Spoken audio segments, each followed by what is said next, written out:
Silakan Mbak Syifa. Ya, Assalamualaikum warahmatullahi wabarakatuh. Waalaikumsalam warahmatullahi wabarakatuh. Mana kau hilang? Selamat malam semuanya teman-teman. Senang sekali bisa hadir di sini. Senang sekali juga, alhamdulillah Allah udah ngasih kepercayaan kepada saya. Terima kasih Kak Hesti untuk kesempatannya. Teman-teman semua, hari ini kita akan Kita akan berbincang mendapatkan materi dari Kak Hesti. Sebelumnya saya mau memperkenalkan Kak Hesti dulu. Sebentar. Oke, profil Kak Hesti, beliau merupakan salah satu sarjana psikologi dan sekarang berdomisili di Depok. Kemudian memiliki 3 orang anak. Untuk materinya, biar lebih efektif, kita langsung aja mendengarkan bersama-sama penuturan pemaparan dari Kak Hesti. Kepada Kak Hesti, saya persilakan. Assalamualaikum warahmatullahi wabarakatuh. Waalaikumsalam warahmatullahi wabarakatuh. Terima kasih Kak Sifa. Terima kasih Bapak dan Ibu malam ini telah hadir untuk mendengarkan sharing kami tentang social detox for healthy relationship. Untuk Bapak dan Ibu terkait dengan social detox ini mungkin sudah ada yang pernah mengetahuinya, tapi banyak juga yang belum mendengar tentang social detox. Karena akhir-akhir ini kita mendengarkan di media sosial, kita membaca, kita berbagi, kita memahami bahwa ada yang disebut dengan toxic relationship, toxic person, toxic leader, dan dari toxic inilah maka saya akan membahas tentang bagaimana sih caranya supaya kemudian kita melepaskan diri dari toxic tersebut. Bicara tentang toxic people di sekitar kita, berawal dari sebuah kisah tentang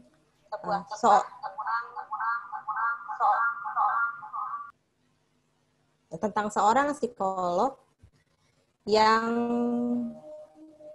hubungan dengan seorang pria. Saya menuliskan cerita ini di buku Mind Inspiration for Better Life. Buku pertama saya bersama dengan teman-teman dari komunitas penulis inspirasi Better Mind. Isinya adalah tentang perempuan yang dia adalah sangat menarik, sangat energik, dan kemudian dia bertemu dengan pria yang juga merupakan orang yang sangat menarik baginya, sangat menginspirasinya, sehingga mereka berhubungan. Setelah sekian lama menjalin hubungan, kemudian dia mendapati bahwa rupanya semakin dekat dengan pria itu, ternyata apa yang dia alami berbeda. Dia merasakan hal yang berbeda. Rupanya dia semakin merasa dia tertekan. Jadi bagaimana pria itu menampilkan dirinya di depan umum dengan bagaimana pria itu menampilkan dirinya di hadapannya sebagai orang dekatnya, sebagai pasangannya itu berbeda.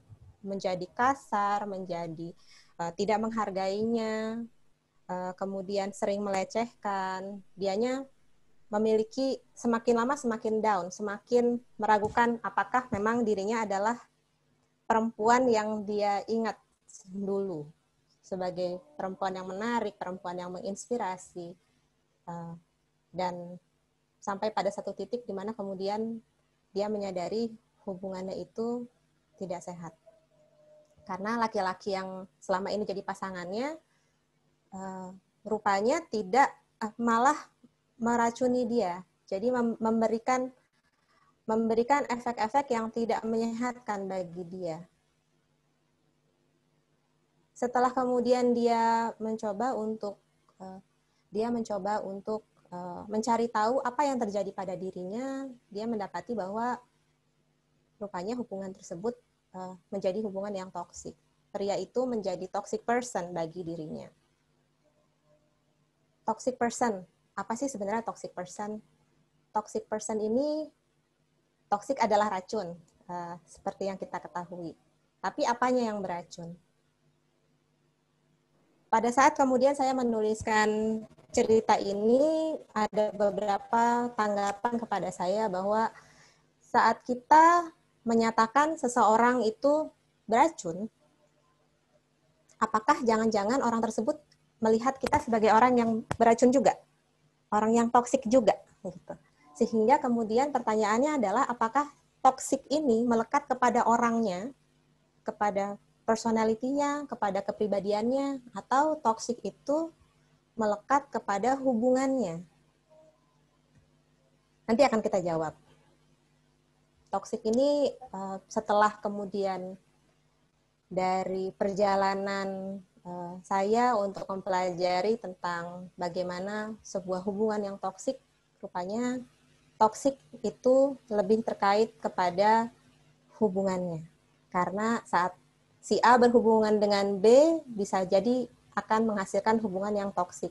Tapi tidak jika si A berhubungan dengan orang yang lain. Sekarang saya ingin mengajak Bapak dan Ibu untuk memikirkan di dalam ingatan kita, apakah ada orang yang kita benci? Apakah kemudian orang tersebut menjadi orang sosok yang kita benci di dalam pikiran kita? Sudah terbayang orang yang kita benci tersebut? Nah, jika sudah terbayang, keep that in mind, lalu diingat apa sebenarnya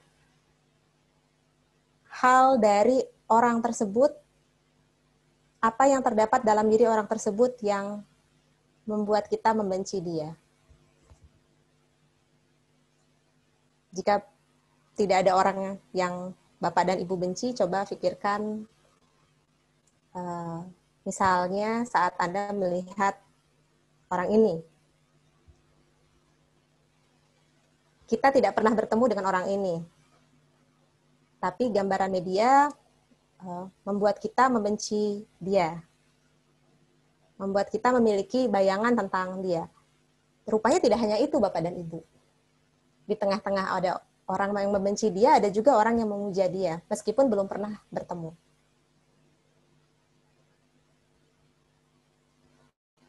Ini misalnya.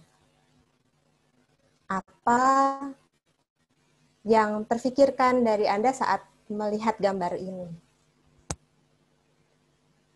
Ada yang menolak dengan keras, ada yang membenci langsung, ada yang langsung merasakan emosi yang sangat kuat. Bahkan seorang teman saya menyatakan saat melihat bendera suatu partai yang ada di depan kosannya dia merasa ingin membakarnya. Apa yang kemudian Bapak dan Ibu pikirkan? Atau ini, Ibu Tejo. Nggak ada Bu Tejo hari ini. Jadi Bandar Tuyul ya hari ini dia. Iya, ada Bu Tejo. Bagaimana dengan Bu Tejo? Bu Tejo adalah sosok yang tidak ada di dunia nyata. Mungkin memang ada di sekitar kita, ada tetangga kita atau malah kita sendiri yang seperti Bu Tejo. Tapi bagaimana dengan reaksi Anda? Apakah kemudian Anda mendukung Bu Tejo atau malah sampai berdebat untuk menyatakan saya suka Bu Tejo dan saya tidak Bu Tejo? Rupanya emosi kita, Bapak dan Ibu, itu bisa naik dan turun hanya dengan kita memikirkan orang yang tidak ada di dekat kita, tidak pernah kita temui, atau bahkan sama sekali hanya kita lihat di media sosial. Jadi kalau misalnya kita mau mengingat bahwa terkait dengan orang-orang yang toksik, orang-orang yang kita benci, rupanya ada banyak orang yang toksik yang ada di sekitar kita. Oke. Hal yang menarik adalah saat bicara tentang orang yang kita benci, rupanya kita membenci seseorang karena sesuatu. Misalnya, saya membenci orang karena dia adalah orang yang sombong. Saya membenci orang karena dia adalah orang yang pelit. Saya membenci orang karena dia adalah orang yang nggak suka ketemu sama orang lain, susah ditemui. Rupanya, saat kita tidak menyukai seseorang atau membenci seseorang karena atribut-atribut tertentu, atribut-atribut tersebut rupanya itu ada di dalam diri kita, tapi kita tidak mau mengakuinya. Misalnya, saya tidak suka orang karena dia pelit. Rupanya, pelit itu ada di dalam diri saya. Tapi saya tidak mau mengakui hal itu. Itu tersembunyi di dalam diri saya, di deep down di dalam pemikiran saya, sehingga kemudian saya tidak mau mengakuinya dan itu muncul dari wujud saya membenci orang tersebut karena hal itu. Nah, ini bisa dijelaskan dengan field teorinya Kurt Lewin, bahwa atribut-atribut tersebut ada di dalam kepala kita, sehingga tinggal di-retrieve aja. Kenapa sih ada di situ? Rupanya konsepnya ada di dalam kepala kita. Ini tadi tentang emosi. Rupanya emosi kita itu bisa dipengaruhi oleh hanya dengan memikirkan orang yang ada di sekitar kita.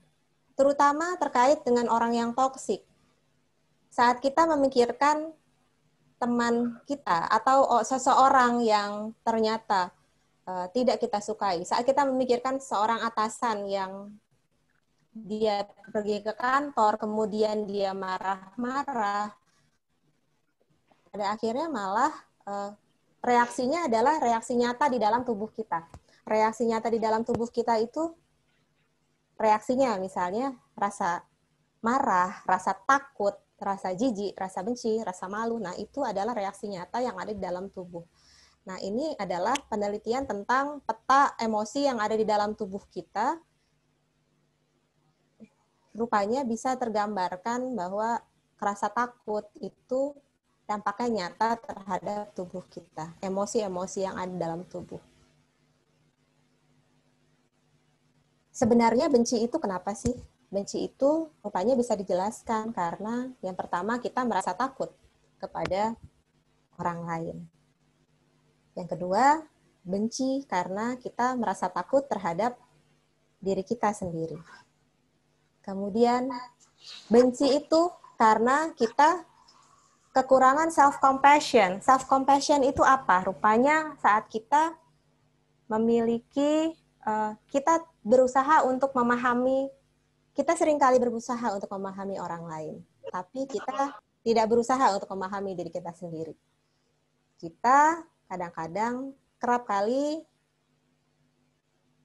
belum memberikan ruang untuk kita memahami bahwa kita memiliki kelemahan. Sehingga saat kemudian kelemahan tersebut kita lihat dengan nyata ada di dalam diri orang lain, maka kita bisa menyatakannya dengan jelas. Saat kita tidak bisa mentoleransi kelemahan itu ada pada diri orang lain, maka kita tidak bisa mentoleransi kelemahan itu ada pada diri kita sendiri. Untuk itu kemudian rasa benci itu malah jadi menyatakan bahwa kita masih kurang menyayangi diri kita sendiri. Lalu rasa benci itu jadinya mengisi sisi kosong yang ada di dalam diri kita. Saat kita membenci orang lain, rupanya ada bagian kepribadian kita yang bolong. Ada bagian dari kepribadian kita yang bolong, dan itu menutupi, memuaskan diri kita saat kemudian kita membenci orang lain. Selain itu tentunya karena diajarkan, karena lingkungan kita mengajarkan kita untuk membenci orang lain, karena faktor sosial dan budaya. Bicara tentang manusia itu merupakan makhluk sosial, rupanya sudah dibicarakan sejak lama dari zaman Aristoteles. Kita ingat bahwa diajarkan oleh Maslow, manusia itu kebutuhan dasarnya adalah makan, minum, dan berhubungan seks. Namun kemudian teori selanjutnya yang mengaitkan bahwa manusia adalah makhluk sosial itu menyatakan bahwa kebutuhan dasar dari manusia adalah kita berhubungan dengan orang lain. Sebelum kita butuh, pada saat kita lahir, sebelum kita butuh minum, sebelum kita butuh makan, sebelum kita butuh menyusu dengan ibu kita, maka sebenarnya kebutuhan kita adalah dipeluk. Dan ini dibuktikan oleh Bowlby, teori attachment dari Bowlby. Bowlby melakukan eksperimen terhadap kera dengan membandingkan yang satu membutuhkan, kera tersebut yang satu diberikan air susu, tapi yang satu diberikan pelukan. Boneka yang sebuah bayi kera tersebut, dan rupanya bayi kera yang mereka bisa dipeluk, yang mendapatkan boneka yang bisa dipeluk itu, bayi keranya mereka akan tumbuh menjadi hewan yang tidak agresif. Jadi rupanya kebutuhan dasar dari makhluk mamalia adalah, yang pertama adalah attachment dulu, Bapak dan Ibu. Kita butuh attachment dulu. Bila kita mendapatkan pelukan, kita diterima di awal masa perkembangan kita saat kita bayi, maka kita akan berkembang menjadi orang yang memiliki attachment yang secure. Tapi jika tidak, maka akan tumbuh kecemasan di dalam diri kita. Dan bila kita ditolak sama sekali oleh caregiver kita, maka kita tumbuh menjadi seorang yang menghindar dari ditemui oleh orang lain, menghindar dari attachment dengan orang lain. Terkait hubungan manusia dan lingkungan sosialnya juga dijelaskan oleh tahapan perkembangan psikososial dari Erikson, di mana usia 0 sampai 1 tahun bayi adalah masa di mana kita menumbuhkan rasa percaya dan tidak percaya. Kita menumbuhkan rasa percaya apabila kita diasuh dengan baik oleh caregiver kita.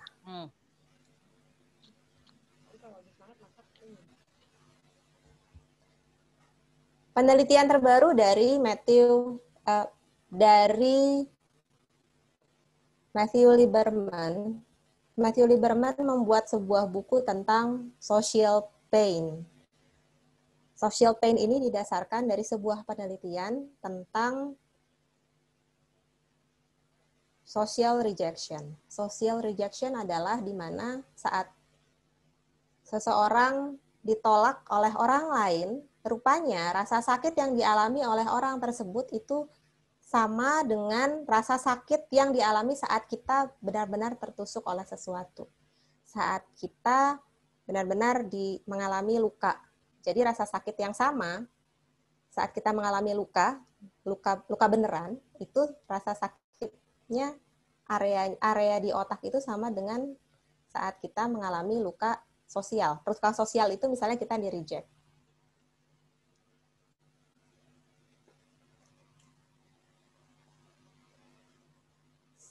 Saya coba tunjukkan sebentar sebuah video.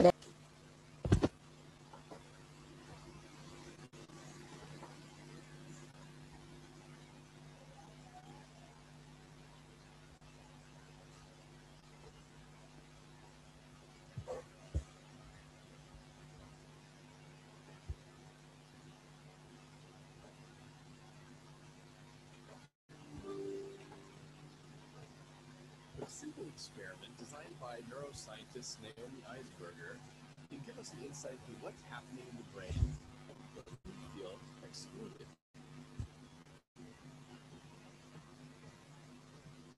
It's based on a game of catch. While volunteers play a computer game of catch, Eisenberger and her team scanned their brains.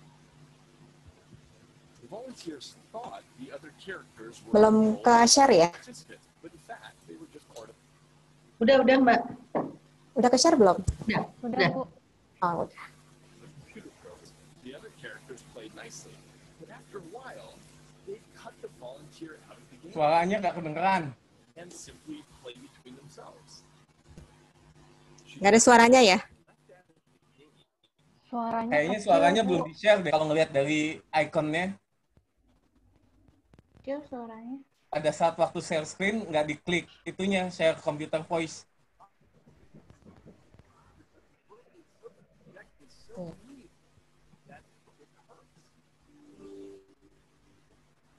Ya, sebuah aplikasi. Jadi relawan volunteer masuk ke dalam sebuah aplikasi dan mereka ceritanya bermain lempar bola. Nah, kemudian saat bermain lempar bola itu seakan-akan pemainnya ada 3. Seakan-akan pemainnya ada 3. Ternyata yang satu adalah pemain yang lain, tapi yang satunya adalah komputer. Nah, dikiranya kan volunteernya ada 3. Jadi mereka bermain lempar bola tuh, bermain lempar bola. Tapi pada suatu titik rupanya yang bermain lempar bola itu hanya 2 pemain yang lain. Sedangkan si pemain yang tadi masuk, si A ini yang tawarkan diri jadi volunteer, ternyata dia tidak dilibatkan dalam permainan lempar bola tersebut. Nah, dalam kondisi itu otaknya di-scan. Jadi otak yang di-scan pada saat penelitian tersebut, otak si A ini kemudian dilihat. Rupanya dia mengalami apa fenomena yang tadi disebut social rejection. Jadi pada saat kemudian dia melihat, kok tadinya saya main bertiga nih, terus kemudian jadinya mainnya cuman saya nggak diajak nih gitu. Pikirannya, loh kok saya kemudian nggak dilibatkan nih, what's wrong with me, ada apa dengan saya gitu. Nah itu rupanya hasil dari scan-nya adalah luka yang didapat dari social rejection itu adalah berada di area yang sama dengan di area otak yang mengalami luka kalau kita ditusuk jarum, teriris misalnya begitu. Jadi kalau kita bilang sama ya kayak lagunya Maggie Z dulu, lebih baik sakit gigi daripada sakit hati. Nah, itulah Bapak dan Ibu, social pain, istilahnya adalah social pain. Jadi itu menjelaskan bahwa rupanya toksik yang tadi yang ada di sekitar kita itu sangat terkait dengan bagaimana kita merespon tentang lingkungan sosial kita. Saat kemudian situasi menjadi tidak nyaman, nah kita meresponnya sebagai toksik, dan toksiknya itu juga didefinisikan sebagai hal yang tidak nyaman bagi tubuh kita dan dilihat sebagai ancaman yang nyata bagi otak kita.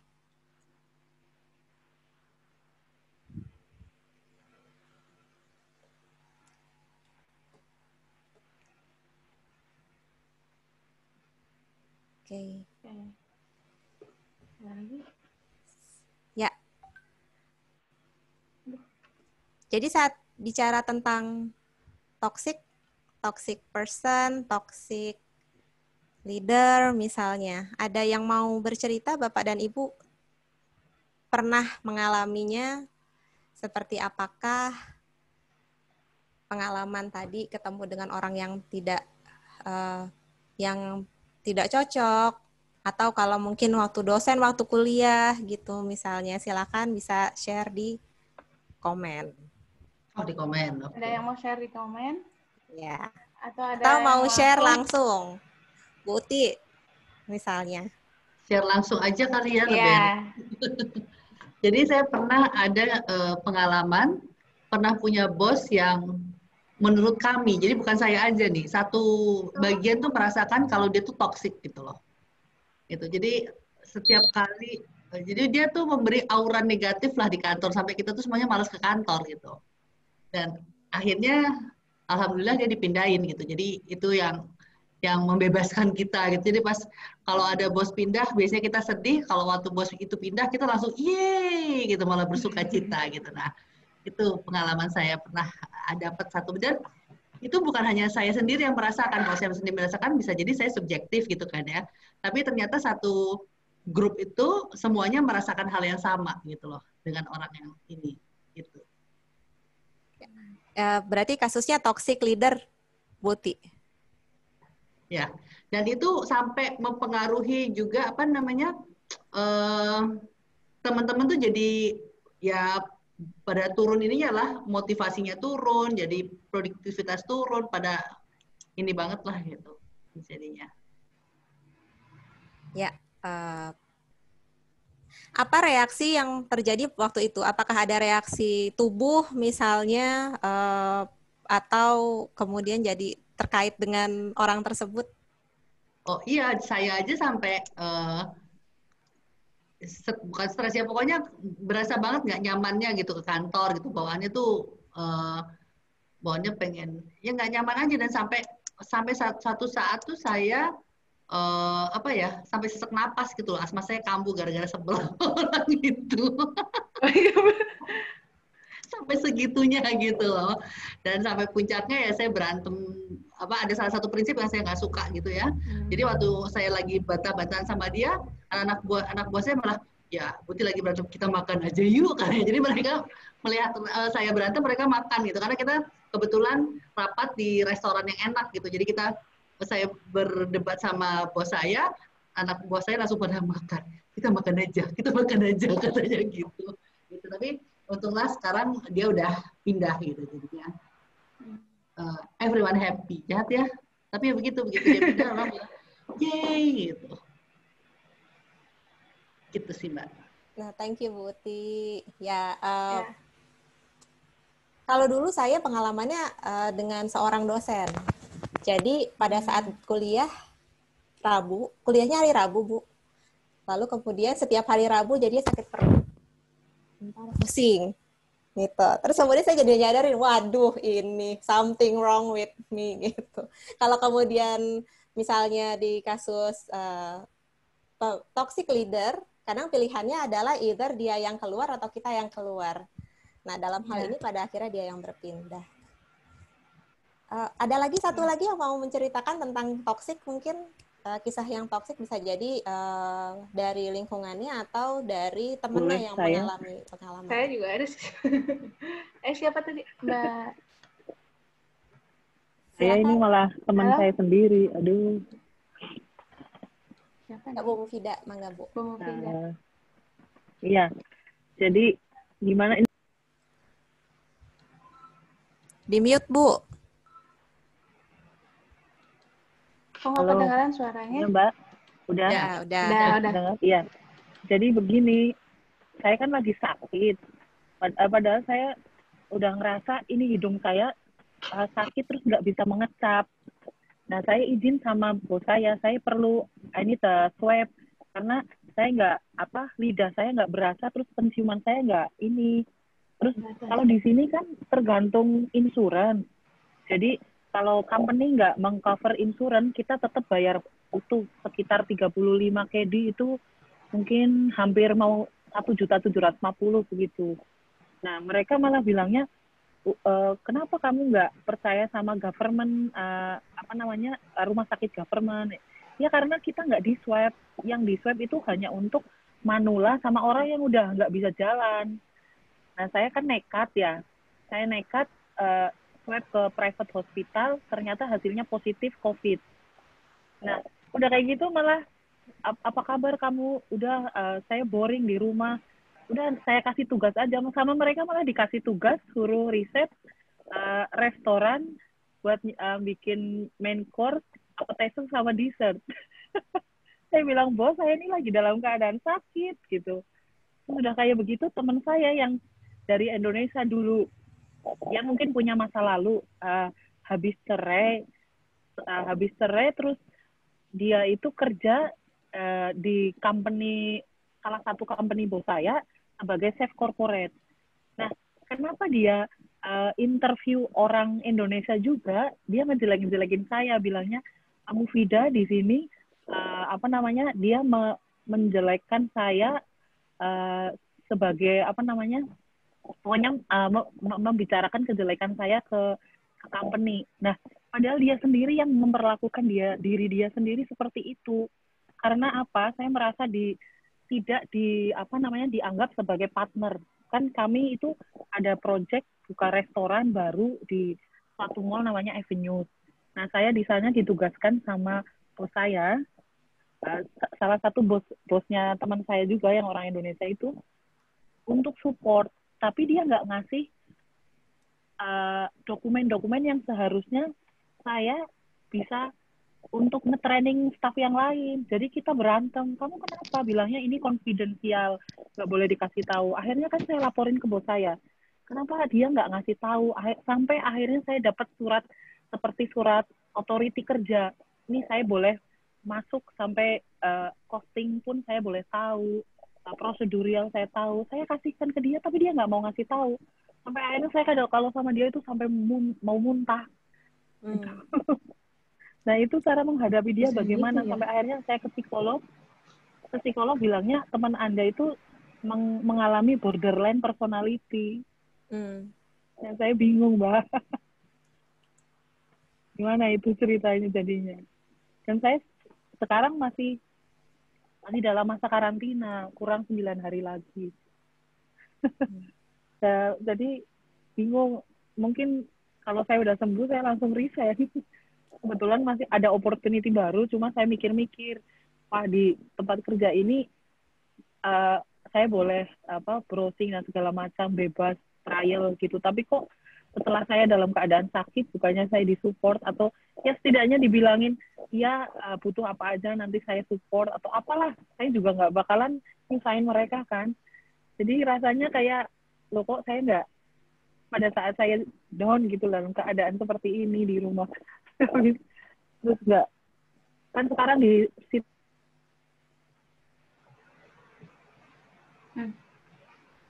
Ya, Bu. Bu Mufidah. Keputusan belum?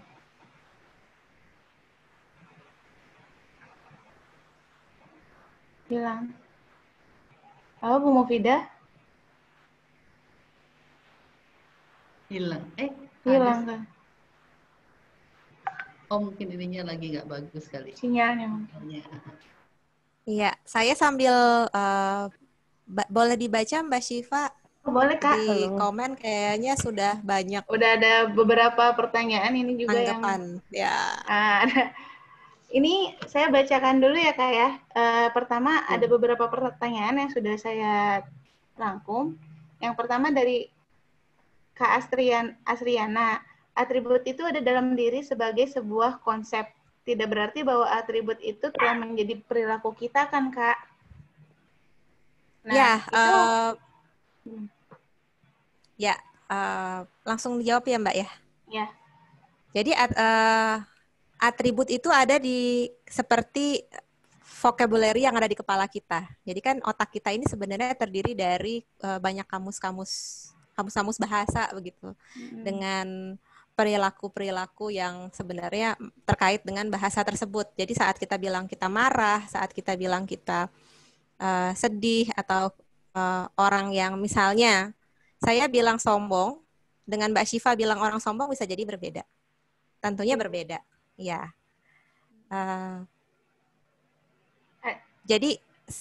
Jadi kamus itu ada berdasarkan pengalaman-pengalaman kita dulu, Mbak. Misalnya saat kemudian jadi itu adalah misalnya kita dulu pernah ketemu dengan orang yang tidak kita sukai.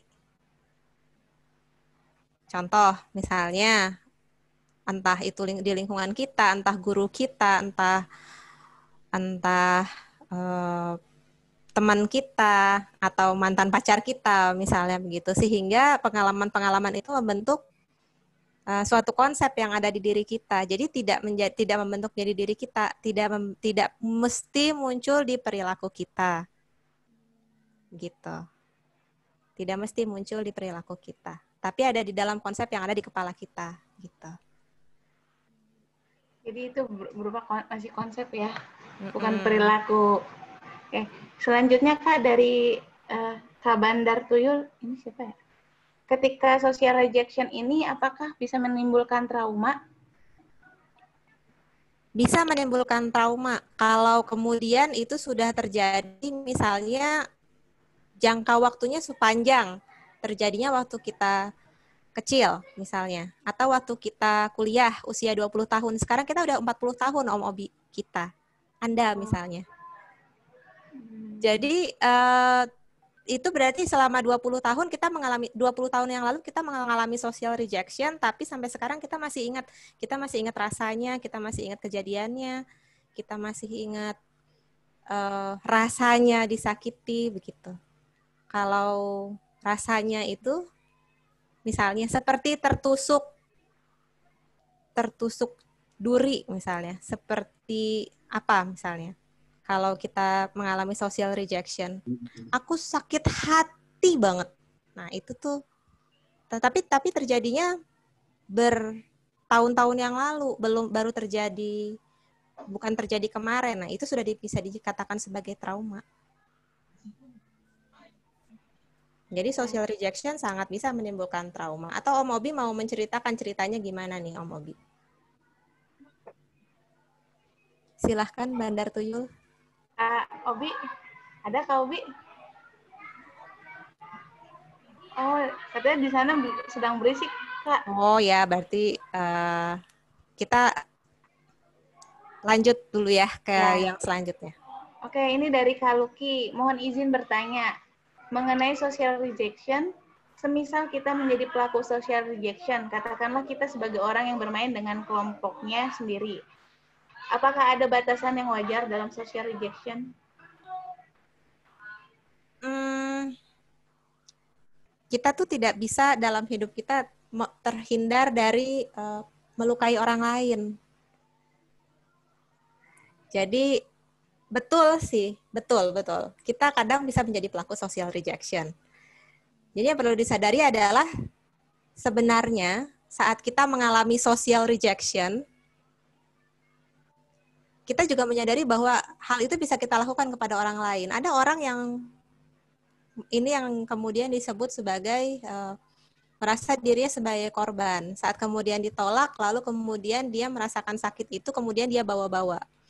Nah, tanpa menyadari kadang-kadang kita melakukan itu juga kepada orang lain. Memang batasannya adalah yang pertama, kadang-kadang kita melakukan itu sebagai pembelajaran sosial katanya, supaya seseorang yang tadinya perilakunya tidak bisa diterima, kemudian dia jadi menyesuaikan diri dengan kelompok kita. Contoh, kalau ada orang masuk ke suatu universitas, sekarang lagi musimnya PMB nih, lagi musimnya ospek. Zaman saya dulu PMB. Tadinya anak SMA masuk ke kuliah, terus kemudian kan tidak melakukannya, perilakunya masih anak SMA. Lalu kemudian supaya bisa diterima, maka kakak-kakaknya mengajarin gimana sih caranya supaya bisa perilakunya diterima oleh kampus tersebut. Nah, itu kadang kita melakukan social rejection. Ada orang yang kemudian terus mengingat hal tersebut. Saya ditolak, mau masuk ke sini saya tidak diterima. Nah, seperti itu. Batasan yang wajarnya bagaimana? Batasan yang wajar adalah sebenarnya kalau patokannya kalau kemudian Anda mau diperlakukan seperti itu, Anda mau nggak diperlakukan begitu gitu. Jadi Anda memperlakukan orang lain sebagaimana Anda ingin diperlakukan. Jadi kalau kemudian nggak mau digituin ya jangan ngegituin orang, sebenarnya begitu. Jadi kalaupun mengajari, kan ada mengajarinya dengan cara apa sih? Mengajarinya misalnya dengan memberikan feedback, perilaku kamu yang kemudian tidak dapat diterima adalah apa. Jadi bukan membuat orang merasa ditolak karena orangnya, Tapi karena perilakunya yang tidak dapat diterima. Berarti ini hampir nyambung ya Kak ya sama pelajaran Om Pras waktu itu tentang ngasih feedback ya? Kayaknya ini pelajarannya Om Pras semua deh. Oke Kak, lanjut ya. Kak Luki ada yang sudah cukup jelas? Apa ada yang mau ditanyakan lagi Kak Luki? Kak Luki ada nggak? Gimana Kak Luki, sudah cukup jelas? Lanjut Jadi aja iya ya Kak. Kak Luki, kita mungkin melakukan ini ya. Kita mungkin melakukan social rejection kadang-kadang, tapi kadang kita tidak menyadarinya atau malah kita melakukannya dengan sadar. Nah, kita jadi sadar nih, ada nggak sih orang-orang yang kemudian menjadi terluka, mengalami social pain akibat perilaku kita gitu. Coba nanti kita lihat lagi kalau kemudian social pain, kan pain itu ada ya, maksudnya bukan berarti kemudian kita menghindari rasa sakit, tapi rasa sakit itu kerap kali butuh saat kita supaya kita bisa tumbuh. Jadi bukan berarti setelah kita memahami tentang social pain, kita jadi menghindari social pain. Enggak, tapi kemudian kita jadi sadar, oh ya, kemudian saat saya merasakan reaksi-reaksi ini pada tubuh saya, oh berarti saya sedang mengalami social pain. Oke, thank you Kak, jelas. Keren banget. Terima kasih Kak Luki. Thank you. Selanjutnya dari Tehena. Tehena dulu. Toxic person, ketiadaannya menyenangkan. Dulu kita belajarnya apa ya? Ada manusia, wajib, sunnah, sama mubah. Kalau wajib, kalau dia nggak ada, kita cariin. Kalau sunnah, lebih baik dia ada. Tapi kemudian ada orang yang mendingan nggak ada deh. Mendingan nggak ada deh, ya udah deh, syukur deh kalau nggak ada. Nah, itu tuh kadang-kadang yang disebut kemudian sebagai si toxic person ini. Dari Kak Hari, Kak, ini ada toxic person selain ketiadaan yang menjadi menyenangkan, apakah ada cara lain untuk solusinya? Ya, tadi Bu Uti sempat bercerita tentang toxic leader, toxic manager. Jadi atasan beliau yang kemudian pada akhirnya pindah kerja. Jadi ya alhamdulillah semuanya jadi senang gitu. Tapi nggak selalu kondisinya kita berhadapan dengan toxic person ini, kita tidak selalu bisa menyingkirkan dia dari hidup kita. Contoh, toxic parents misalnya. Punya orang tua yang toxic. Gimana sih contohnya? Aduh, nggak pernah muji nih gitu. Kerjanya ngeritik melulu. Terus kalau minta tolong nggak pernah ngucapin terima kasih. Jadi bagaimana ya kalau kemudian toxic tersebut tidak bisa kita singkirkan dari hidup kita. Toxic pasangan misalnya, pasangan yang toxic ya kalau teorinya sih gampang, kalau ketemu pasangan yang toxic tinggalin aja, tapi kan nggak begitu. Kemudian ada anak-anak, ada keluarga kita, ada keluarga besar gitu. Gimana caranya? Caranya karena kita tidak mungkin mengubah orang lain, itu rumusnya cuma circle of concern sama circle of control. Saat kita tidak bisa mengubah dia, maka yang bisa kita ubah adalah bagaimana persepsi kita terhadap dia. Misalnya, saya biasanya pertanyaannya begini, kamu benci banget sama orang itu? Iya. Mau kamu maafin nggak? Kalau kamu mau maafin, coba pahami dia, kenapa dia bisa jadi seperti itu. Itu dulu salah satunya alasan saya masuk psikologi sebenarnya. Saya suka melihat orang-orang mengapa bisa melakukan hal-hal yang tidak masuk akal, terus kemudian saya pengen tahu kenapa orang bisa melakukan itu. Kok bisa sih lu ngomong bisa jahat banget, misalnya gitu. Kenapa sih? Pada akhirnya jadinya nggak bisa marah. Akhirnya jadinya dimaafin. Tapi kemudian pada akhirnya pilihan kita untuk melihat si toxic person ini, mau kita lihat sejarah hidupnya dia, kenapa dia bisa jadi seperti itu, atau kita menikmati perasaan kita untuk membenci orang itu. Jadi, dia begini gitu. Ya, sudahlah. Ya, meskipun ya misalnya ada toxic person bagi sejuta umat, banyak orang yang nggak suka sama dia gitu, terus kemudian kita belain, kan akhirnya kita jadi dimusuhin sama semua orang. Jadi ya, buat pilihannya kita adalah kalau kemudian kondisi tidak bisa diubah, misalnya toxic person tersebut adalah orang dekat kita, atau misalnya atasan kita, tapi tidak bisa kita tidak serta-merta bisa mengganti pekerjaan kita tidak serta-merta bisa langsung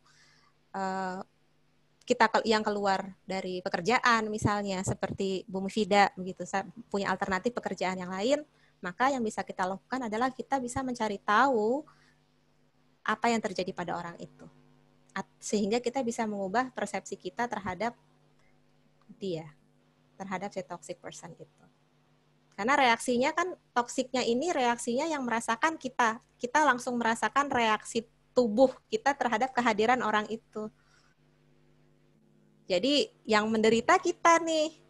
Jadi kita yang memutuskan saya mau menderita atau menghentikan penderitaan saya saat bertemu dengan dia gitu. Karena dia juga nggak, kadang-kadang kerap kali toxic person ini bodoh amat, dia nggak peduli kalau kita menderita kalau ketemu sama dia. Jadi ya udah dia nggak, oh emang gue toxic buat lo gitu, tuh nggak ngerti. Ini balik lagi ya Mbak, maksudnya sambil menyatakan kondisi tersebut tuh sambil mengevaluasi diri, jangan-jangan kita jadi toxic person bagi orang lain gitu loh.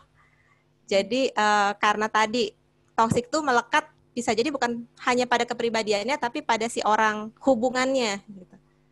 Misalnya saya saat bertemu dengan seorang pria, dia mengingatkan saya dengan mantan saya dulu, yang tidak saya sukai, jadi baru ketemu sama mukanya aja saya sudah sebel gitu. Terus setiap kali perilakunya seperti itu, kemudian saya udah benci aja. Pokoknya nggak cocok aja. Apa yang dia omongin salah aja. Gitu.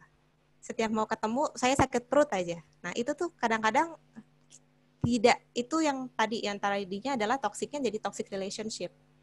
Dia nggak sadar bahwa dia jadi toxic person buat kita. Gitu. Nah bicara tentang toxic ini, ada namanya dark triad. Jadi sebenarnya setiap manusia itu memiliki 3 sisi gelap dari kehidupan, dari kepribadiannya dia.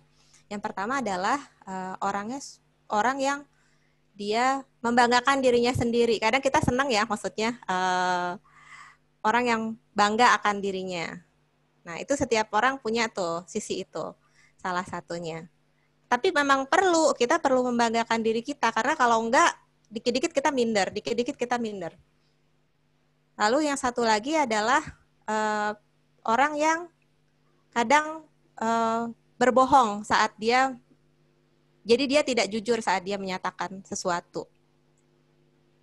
Nah yang satu lagi saya lupa, nanti kita lihat lagi ya. Tapi kalau bisa lihatnya yang lihat yang tentang dark triad itu, dark triad personality, bahwa setiap orang memiliki 3 kepribadian gelap dalam dirinya, pilih aja salah satunya. Jadi kalau nggak ada yang satu, mungkin ada yang lain, tapi di antara 3 itu. Jadi bisa ngeklik nih, tahu-tahu, oh iya gitu. Ternyata saya itu, ternyata hal yang nggak saya suka pada diri orang tersebut, ternyata itu nggak taunya ada dalam diri saya gitu. Berarti bisa jadi sebelum mengoreksi orang lain, kita koreksi diri sendiri dulu ya Kak ya? 3 itu ada nggak dalam diri kita? Kalau udah dapat ilmunya sih, tapi kan sebelumnya nggak. Sebelumnya enak aja kita bilang misalnya, gue nggak suka sama lo deh. Gitu. Ya benar. Oke. Gimana Kak Hari? Sudah cukup jelas atau masih ada tanggapannya? Sudah Kak, terima kasih Kak. Kebetulan ada lanjutannya di bawah, tapi poinnya udah dapat. Terima kasih. Ya, alhamdulillah. Terima kasih.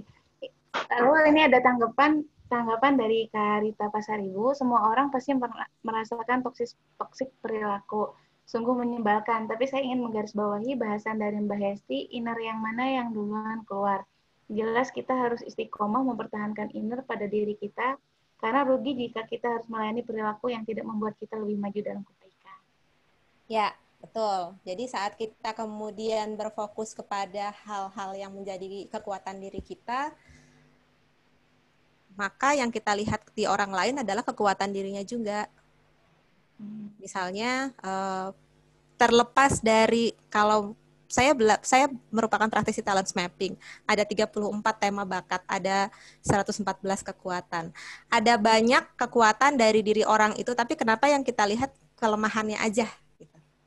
Jadi kita jadi kayak membedah diri kita nih, kita introspeksi diri kita dari sekian banyak kelebihan orang itu, kenapa kita melihat kelemahannya aja? Jangan-jangan memang kelemahannya itu kita sendiri belum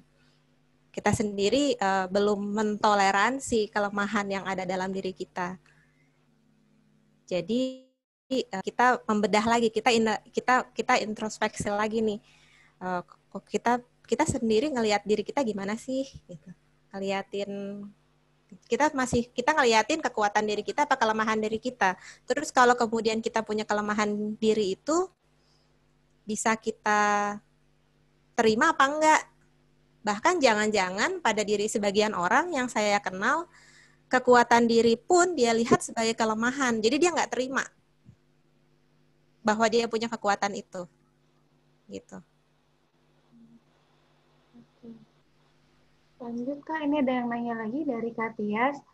Apakah kita bisa menjadi toksik bagi diri sendiri kah Mbak Hesti? Misalnya dalam kondisi tertentu menjadi tidak percaya diri. Artinya ada peran tertentu yang sudah saya pastikan atas diri saya yang menjadikan sebuah kondisi tidak percaya diri.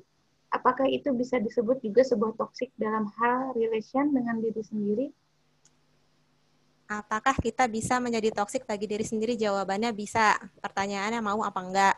Kalau kita mau, kita menikmati itu, kita lakukan saja. Tapi kalau ternyata kita sadar bahwa yang kita lakukan adalah toksik bagi diri kita sendiri, ya kita putuskan untuk menghentikan itu. Ini kayak misalnya, kalau dulu saya saat habis acara seperti ini nih, saya akan seperti kayak self-talk gitu, self-condemning. Kenapa sih tadi gue ngomong begitu? Aduh, salah banget deh. Apa sih yang gue lakukan? Gitu-gitu tuh. Nah, jadi kemudian itu jadinya setiap kali setelah pertemuan, saya melakukan pembicaraan yang membunuh diri saya sendiri, menghancurkan kepercayaan diri saya sendiri. Kemudian saya jadi menyadari, ya bukannya kemudian bersyukur karena sudah melakukan suatu hal dengan berhasil, tapi malah kemudian menghujat diri, ya tidak menyukai diri sendiri. Nah, itu perilaku toksik terhadap diri sendiri. Jadi pilihannya tinggal mau atau enggak ya Kak ya? Iya, kalau tanyanya bisa, ya bisa. Kan pertanyaannya bisa Bu.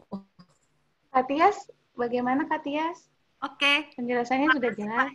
Sudah jelas, thank you. Nah, ini juga ada, ini ada cerita dari Kak Hari tadi ya, lanjutannya ya. Sedikit cerita, baru saja tadi kejadian pagi tadi dengan sahabat saya. Sebut saja namanya A, dia baru saja menikah 2 minggu yang lalu, ia kenal dekat dengan suaminya saat ini lebih dari kurang 2 bulan. Sebut saja nama suaminya L. Sebelum dengan L, A ini dekat dengan seseorang selama 2 tahun yang intinya pada akhirnya terungkap bahwa laki-laki yang dekat dengannya itu hanya memanfaatkannya. Di titik terendahnya, ia dekat dengan L yang ternyata sudah sejak lama L mengaku bahwa menaruh hati pada A.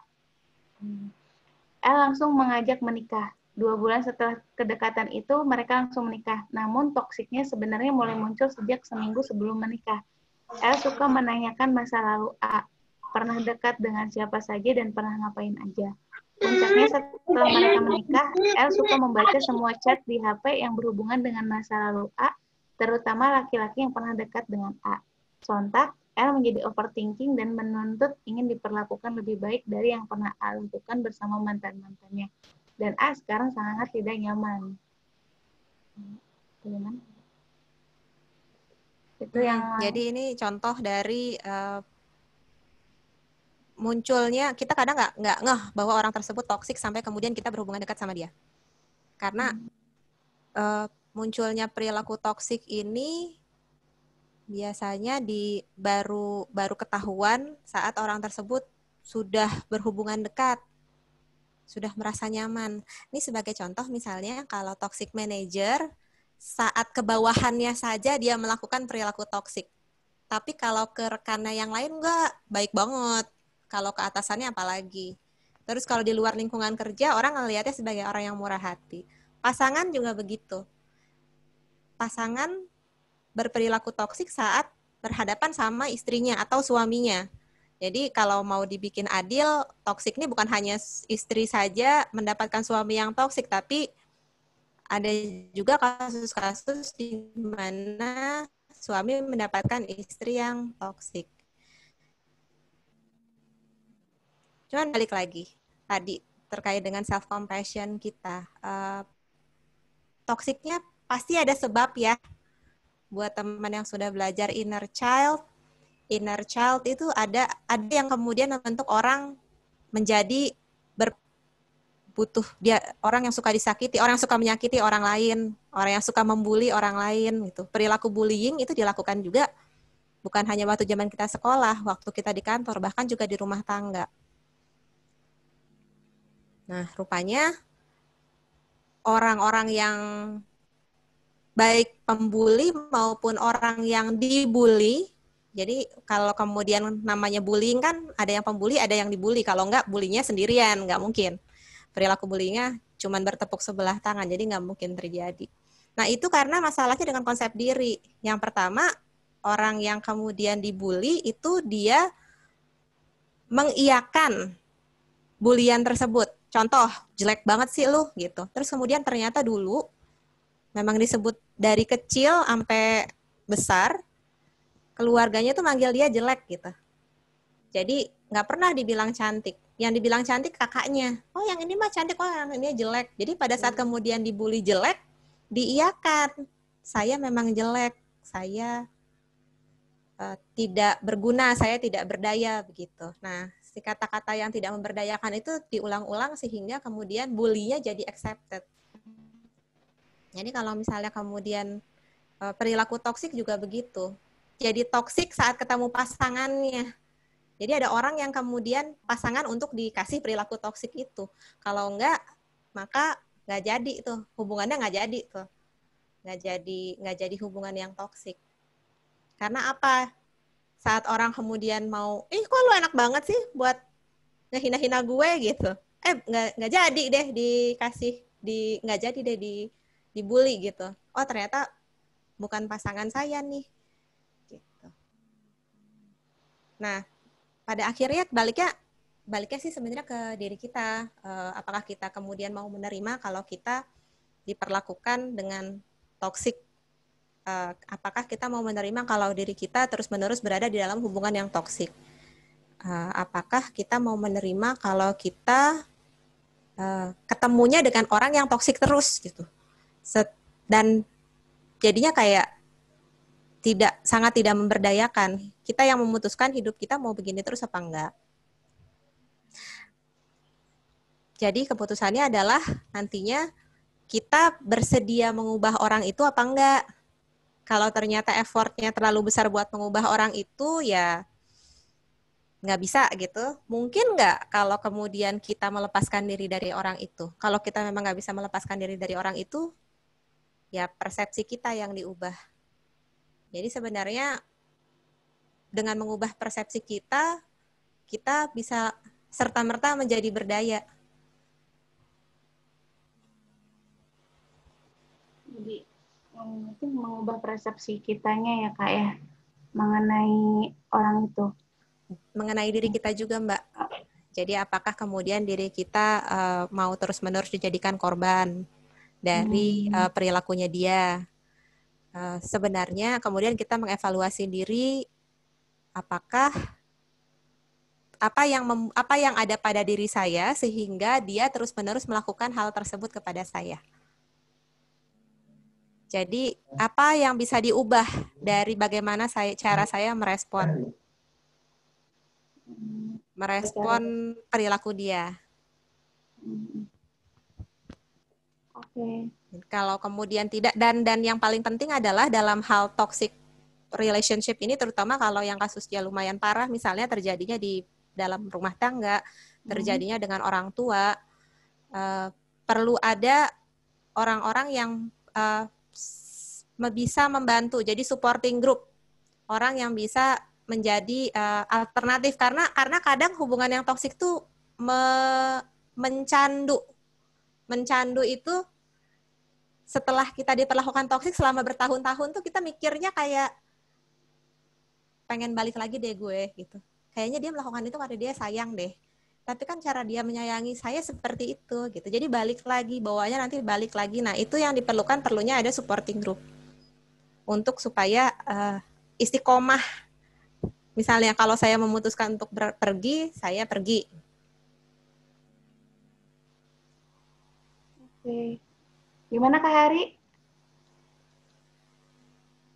Ini tadi dari Kak Hari ceritanya. Kita lanjut lagi aja. Oh, Kak Hari bagaimana Kak Hari?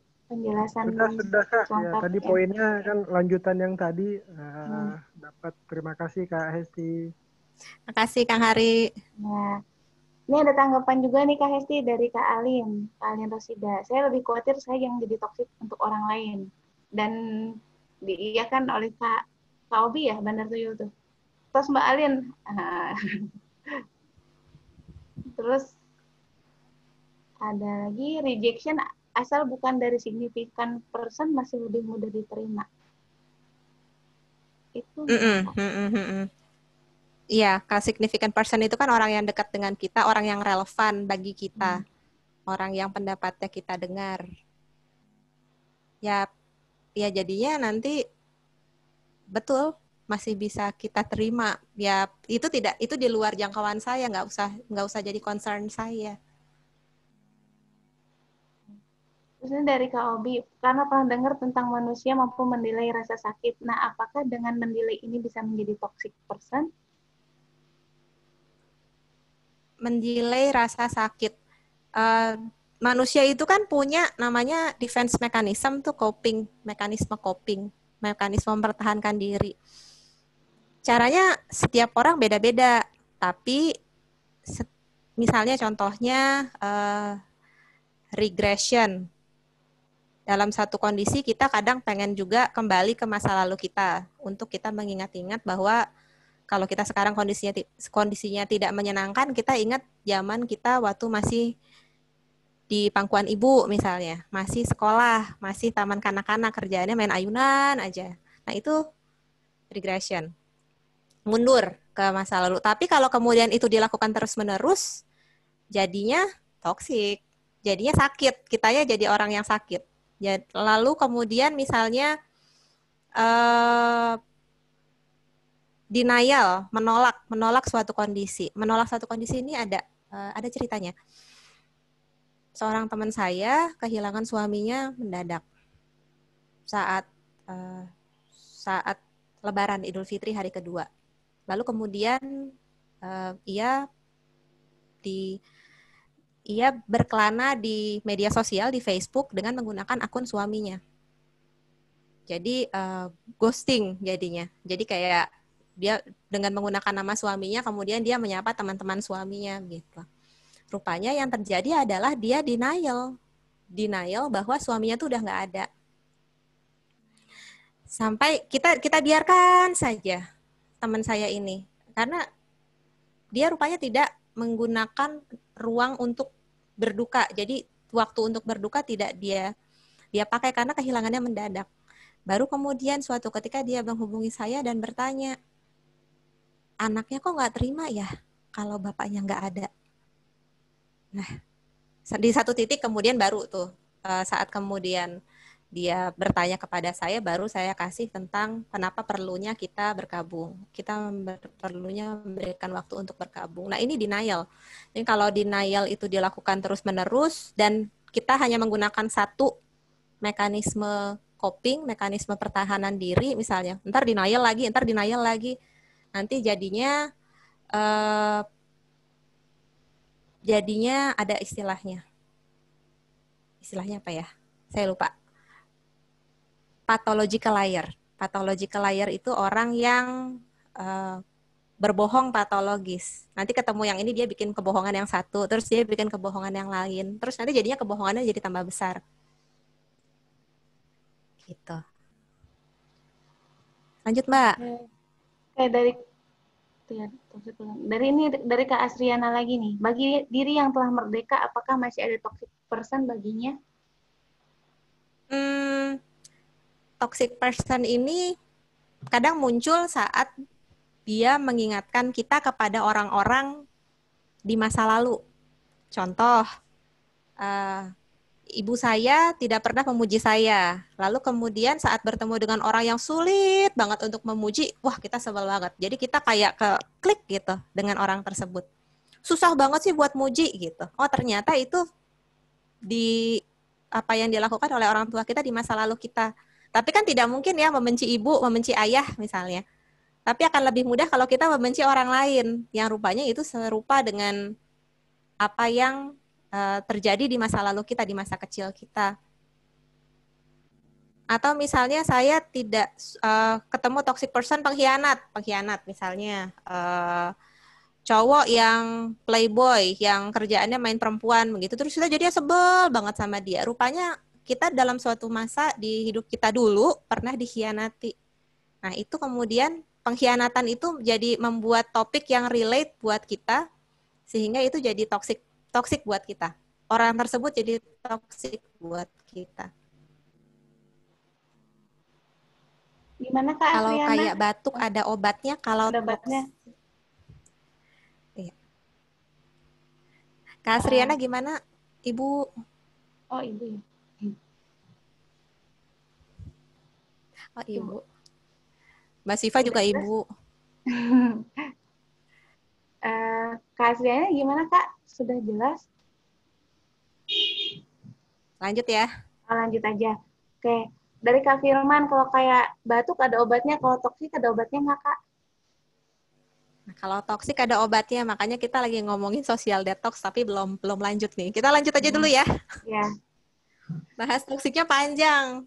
Belum selesai. Nanti kita lanjut ke social detox. Nah, ngomongin social detox, Bapak dan Ibu, social detox ini sebenarnya awalnya dari tahun 84. Jadi bukan istilah baru social detoxification itu, tapi digunakannya oleh pecandu alkohol.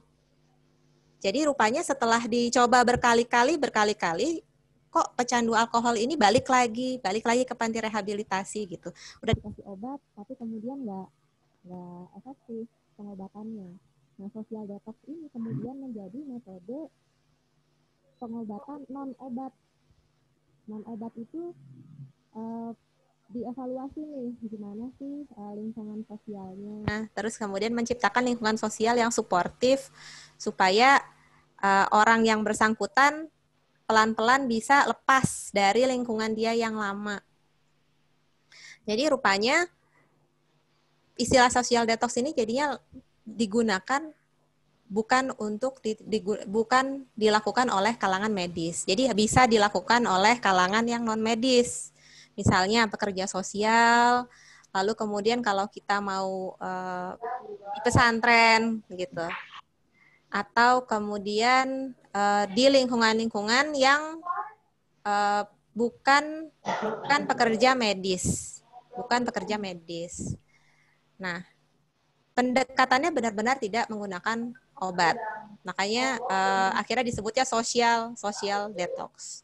Social detox ini rupanya bisa membantu orang yang tadinya misalnya nih kita jadinya menyadari ya kalau kita dikelilingi oleh toksik. Nah, akhirnya kan kita jadi ketularan kan toksiknya. Kita jadi ketularan. Kalau kita pada saat kemudian kita menyadari bahwa aduh ketemu orang itu saya jadi sakit perut, saya jadi nggak enak badan, kepala saya pusing, mual. Atau tadi contohnya di peta emosi dada ke atas merah gitu. Dada ke atas merah marah kan berarti. Kalau cemas perut misalnya. Itu udah mulai tuh, gejala-gejala toksiknya udah masuk ke dalam diri kita. Nah, kita melakukan social detox. Nah, yang pertama tentunya, yang tadi sudah sempat disampaikan adalah kita mencoba memutuskan lingkungan sosial kita dari orang tersebut. Memutuskan diri, memutuskan hubungan. Kalau bisa memutuskan hubungan, kita putuskan hubungan. Tapi tidak selalu kita bisa memutuskan hubungan dengan orang tersebut.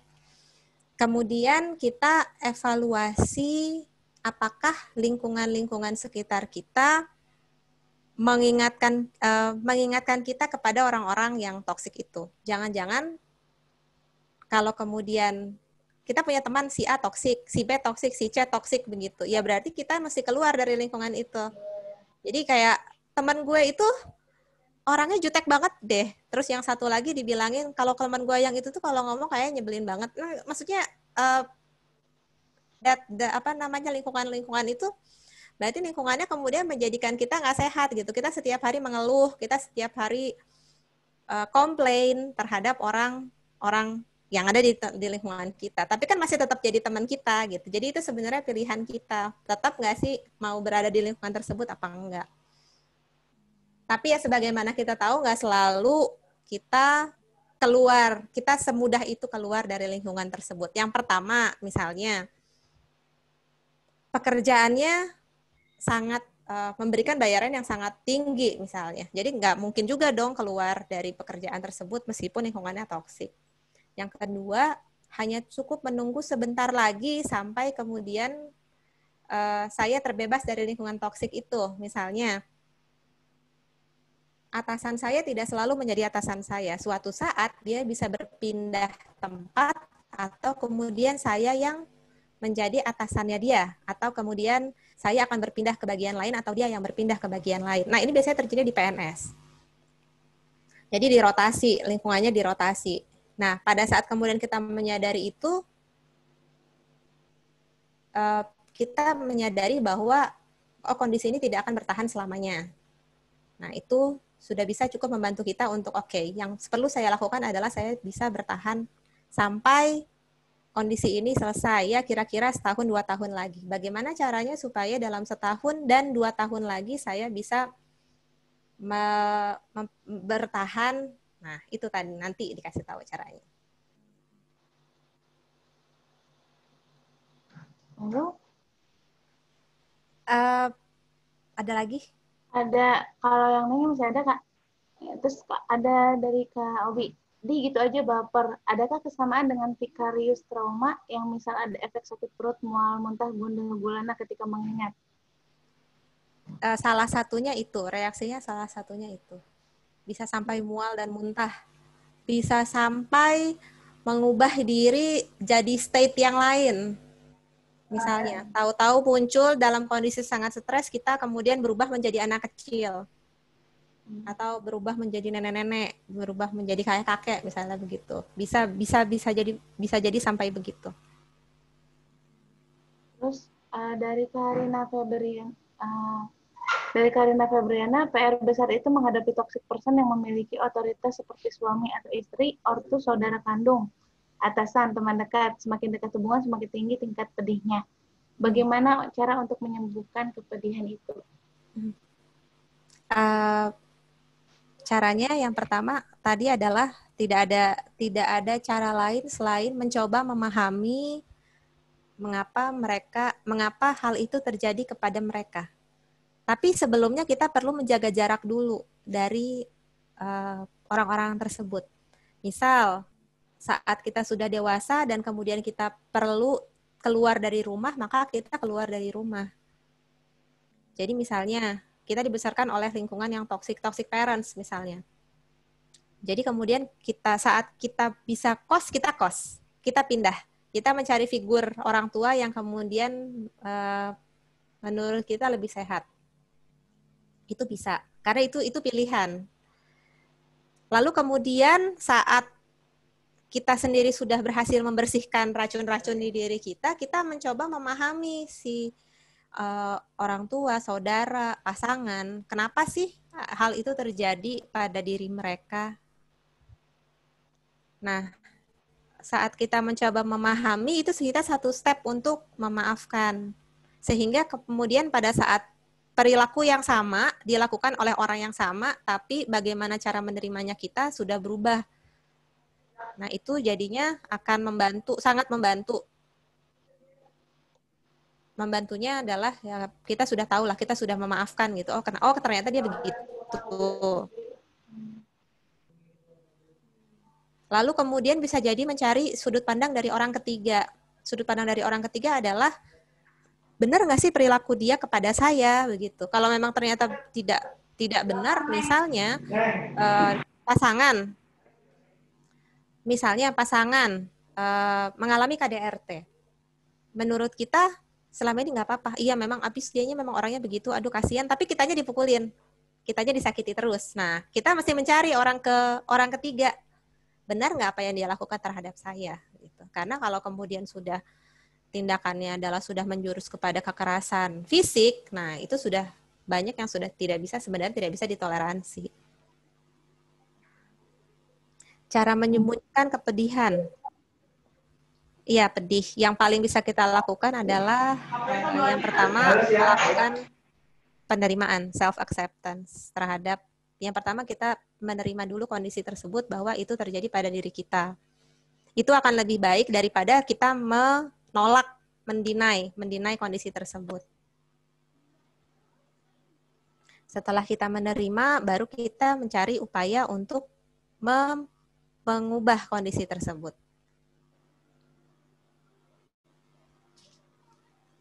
Selanjutnya, Mbak. Gimana Karina? Sudah cukup jelas dari Kak Hesti? Karinanya mana ya? Atau lanjut dulu aja ya Kak ya? Ya, lanjut. Dari Kalia. Izin bertanya, apakah menghadapi orang lain pada umumnya dipengaruhi oleh belahan otak atau personality seseorang? Misalnya saya pribadi justru paling tertarik suka sama cowok toxic person.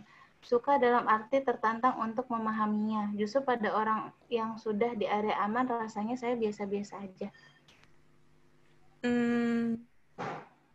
Saya belum tahu penelitiannya ada atau tidak, tapi bagaimana kita berelasi dengan orang lain, ada penelitian yang menyatakan genetik misalnya. Ada juga yang menyatakan itu pengaruh dari pola asuh dan lingkungan sosial. Jadi kalau kemudian terbiasa mengalami itu hal yang dianggap tidak wajar di satu lingkungan, maka akan dianggap wajar di lingkungan lain. Faktor etnis misalnya, faktor budaya. Jadi kemudian misalnya kalau ketemu sama orang Jawa, kalau misalnya ketemunya yang sopan santun dan unggah-ungguh, Jawanya Jawa mana nih? Jawa Tengah misalnya, yang kalau berbicaranya sopan sekali. Jadi tidak menantang. Mestinya ketemu dengan orang yang kalau bicara lugas. Nah, tapi kalau lugas di dia, kadang bisa jadi menyakiti hati si yang bersangkutan kalau di budaya yang lain. Jadi belum tahu penelitiannya apakah itu terkait dengan belahan otak atau personality seseorang. Saya belum tahu Mbak. Nanti kita baca lagi bareng-bareng. Ya. Terus kalian juga nanya nih Kak, ada slide-nya nggak? Ada slide-nya. Kita lagi di tengah-tengah, lagi pertanyaan tapi sekaligus membahas materi-materi slide-nya. Terus ini dari, untuk Kalia, bagaimana Kalia? Sudah cukup jelas? Ya, terima kasih. Masih keren. Masih ada setengah jam ya. Kita lanjut ke slide. Oke, tadi sudah dijelaskan tentang social detox. Social detox ini bukan istilah yang baru, tapi sudah ada dari tahun 84.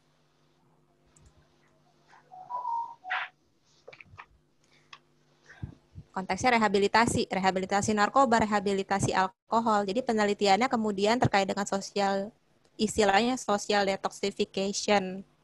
Itu dilakukan di konteks tadi social detox. Jadi kalau misalnya ngomongin toksik, kita juga bisa melakukannya untuk ini kita melakukan social detox terhadap orang lain atau terhadap diri kita. Jadi kita juga bisa mencoba melakukan social detox kepada orang lain. Tapi ada syaratnya. Syaratnya kalau kemudian bukan profesional, syaratnya adalah street smart, pernah berpengalaman berhadapan dengan orang yang mengalami masalah tersebut. Jadi misalnya kalau kemudian kasusnya Mobi misalnya kasus bunuh diri begitu. Berarti orang yang pernah berhadapan dengan kejadian bunuh diri. Orang yang menangani kasus perceraian pernah berhadapan dengan kasus-kasus tersebut. Jadi kalau kemudian itu yang dilakukan oleh Street Smart, social detoxification ini. Gimana sih caranya? Yang pertama, kita kalau itu dilakukan kepada diri kita, kita lakukan penerimaan diri. Kita terima dulu bahwa hal itu terjadi pada diri kita. Kenapa? Karena kalau kemudian tadi mekanisme pertahanan dirinya adalah denial, menolak, itu nggak terjadi pada diri gue, nggak bisa terbuka pintunya. Sama pada saat itu terjadi pada orang lain, si orang tersebut tidak mengakui bahwa itu adalah masalahnya dia, kita nggak bisa mulai membantu dia. Kita tahu bahwa wah ini hubungan ini toksik nih, misal nih setelah pertemuan ini kita jadi mengenali, oh ini hubungan-hubungan yang toksik, oh ternyata relasi ini toksik, ternyata si A toksik, si B toksik, tapi ternyata kita nggak bisa melakukan apa-apa kalau orang tersebut tidak merasa bahwa itu masalah. Yang perlu dilakukan adalah penerimaan dulu. Kalau itu terjadi pada diri kita, yang perlu kita lakukan adalah menerima bahwa diri kita mengalami hal tersebut. Menerima bahwa itu kondisi pada diri kita, terjadi pada diri kita.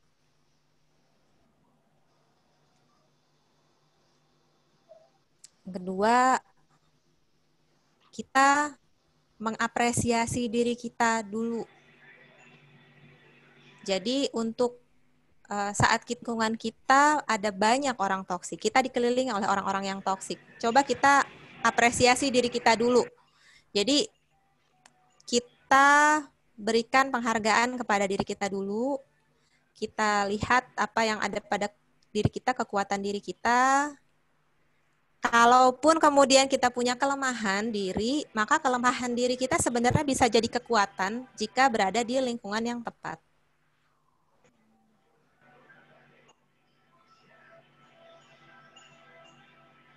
Ini resep yang saya pelajari di kelas Leadership Inside Out. Bahwa sebenarnya kita orang yang bahagia. Tapi kita belajar untuk tidak bahagia. Jadi saat caranya supaya kita bahagia adalah kita menerima bahwa kita bahagia saat ini. Kita nggak perlu nunggu bahagia kalau kemudian kita sudah terlepas dari orang itu, kalau kemudian kita sudah nggak bekerja lagi sama toxic manager, kalau kemudian kita sudah tidak punya pasangan lagi yang toxic misalnya. Kita bisa memilih bahagia di saat ini. Jadi bahagianya nggak usah pakai syarat. Syaratnya kalau gue udah lepas dari dia baru gue bahagia. Atau kalau gue udah nggak temenan lagi sama dia. Kita bisa memilih untuk bahagia saat ini karena sebenarnya sejak awal kita itu bahagia. Kita hanya belajar untuk tidak bahagia.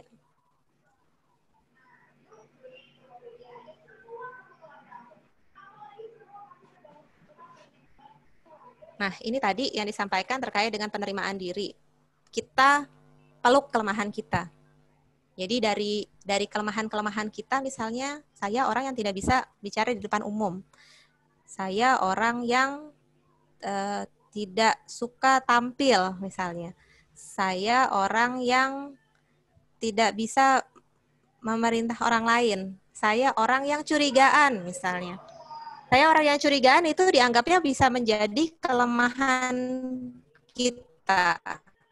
Tapi hanya yang curiga tadi itu bisa bermakna kalau dia bekerja di lingkungan yang memang menuntut dia harus terus curiga. Contohnya apa misalnya? Kalau dia jadi auditor, kelemahan kita itu kita terus terima sebagai kelemahan karena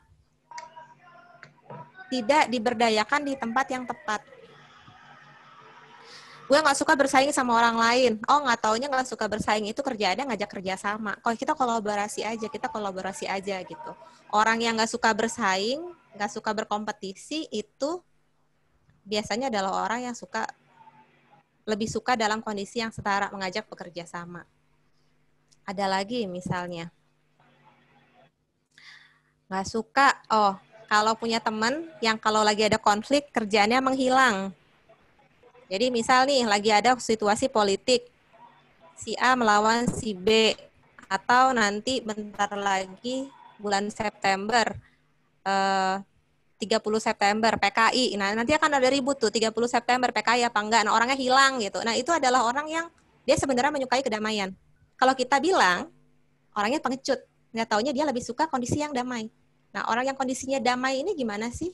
Rupanya dia bisa juga kalau kemudian dia bekerja di lingkungan yang membantu dia, menuntut dia untuk menjadi juru damai misalnya, menjadi diplomat misalnya. Jadi rupanya kadang kalau yang kemudian kita bilang, lu mah nggak berani, cemen misalnya gitu. Cemen, padahal sebenarnya nggak suka konflik.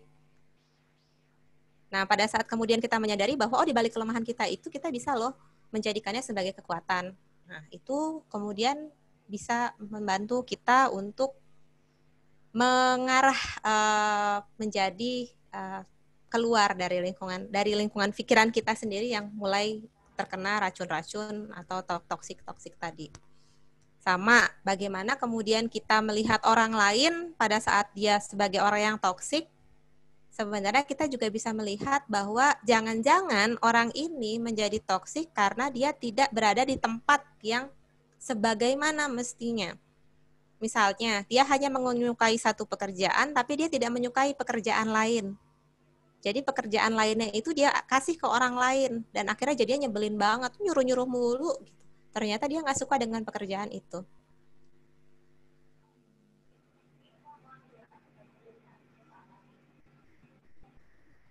Rupanya kekuatannya di tempat lain. Cari tahu gimana sih di dalam kondisi apa sih dia tidak toksik misalnya. Oh, rupanya kalau dia di klub badminton dia orang yang menyenangkan misalnya.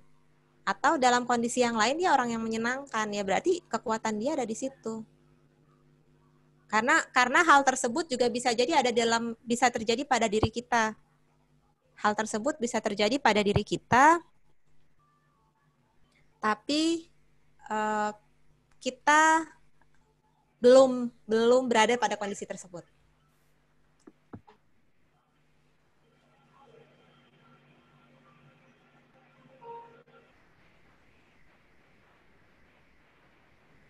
Nah, saat kemudian kita merasakan,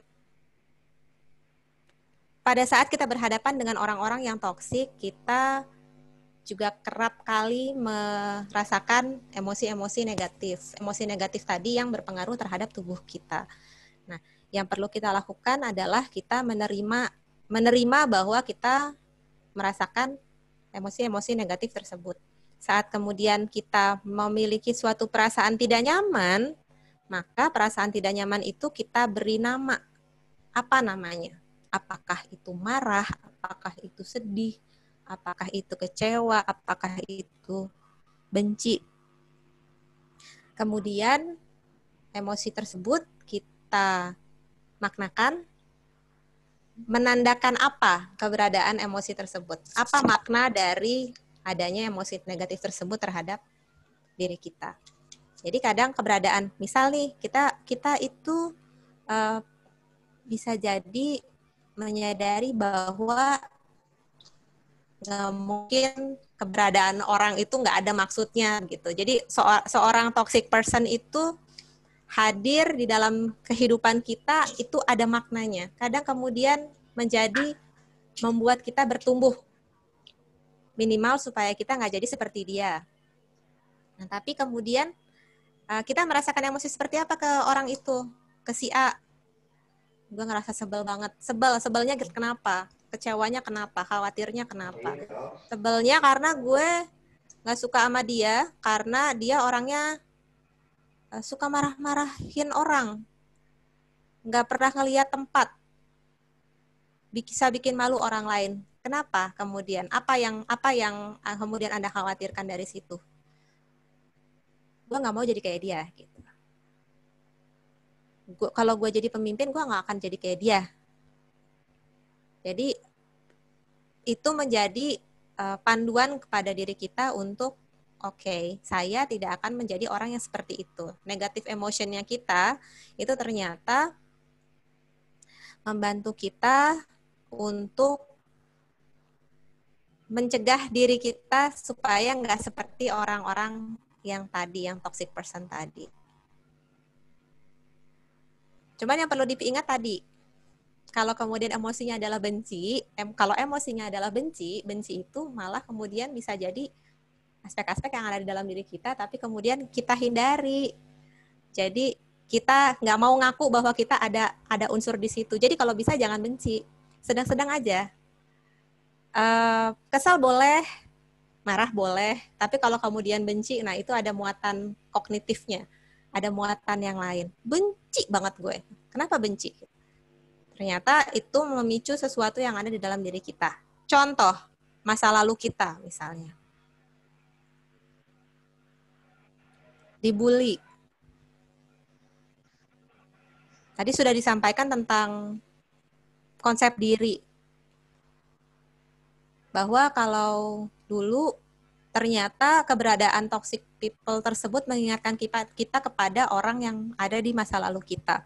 Pemimpin kita mengingatkan kita kepada bagaimana orang tua kita mengasuh kita, bagaimana bapak kita mengasuh kita. Jadi gue nggak mau jadi seperti bapak gue, atau gue benci banget sama bapak gue tapi gue nggak bisa benci. Maka kebencian itu kita alihkan kepada orang lain misalnya, kepada atasan, kepada figur otoritas.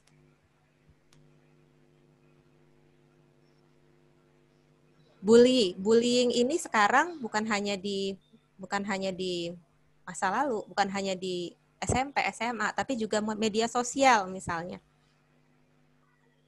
Di media sosial juga kadang-kadang kemudian kita melakukan bullying, atau kemudian kita menjadi korban bullying. Orangnya nggak ngerti bahwa ternyata mereka melakukan bullying terhadap kita. Nah, itu rupanya kita cek lagi nih konsep diri kita. Jangan-jangan kita mengiyakan apa yang disampaikan oleh mereka begitu. Karena hal tersebut juga diberitahu dari zaman dulu banget. Gue itu jelek, lu mah nggak ada gunanya misalnya, lu mah teori doang misalnya gitu. Lu mah kalau ngomong nggak ada buktinya, nggak ngapa-ngapain, mana sih buktinya? Nah gitu-gitu terus kemudian jadinya kayak mencetus ke dalam diri kita. Oke. Nah, untuk bullying ini, apapun yang kemudian terjadi pada diri kita, saat kita berhadapan dengan toxic person, toxic people, kadang mengingatkan kita kepada hal-hal yang terjadi di masa lalu kita. Maka yang perlu kita terima adalah masa lalu kita, karena masa lalu kita adalah hal yang tidak bisa kita ubah. Tinggal kita mau membuat masa depan kita, merancang masa depan kita seperti apa. Apakah kemudian kita merancang masa depan kita dengan toxic person tersebut ada di dalam diri kita atau tidak. Kalau kemudian kita masih bisa menerimanya, maka akan kita konstruk menjadi seperti apa nih? Akan kita susun seperti apa nih hidup kita selanjutnya? Apakah kita akan terus menerima diri kita diperlakukan dengan toksik oleh orang tersebut, atau kemudian kita yang membentuk konsep diri kita sendiri menjadi orang yang lebih baik. Oke. Sampai di sini kita lanjut lagi. Ada lagi yang mau bercerita? Ini Mbak ini Kak ada yang nanya tadi dari Kak Mofida. Sebentar. Tadi koneksinya terputus. Terus solusinya bagaimana? Ya, Kak Mofida, tadi sempat dibahas tentang bagaimana kalau kemudian rekan kerja kita yang toksik. Nah, pilihannya adalah apakah kita mau keluar dari pekerjaan kita atau kita terus bertahan di pekerjaan tersebut. Pilihannya ada pada Mbak Mufida. Kira-kira kalau ditakar-takar nih, pengorbanannya lebih besar yang mana? Lebih besar berpindah kerja atau lebih besar menunggu dia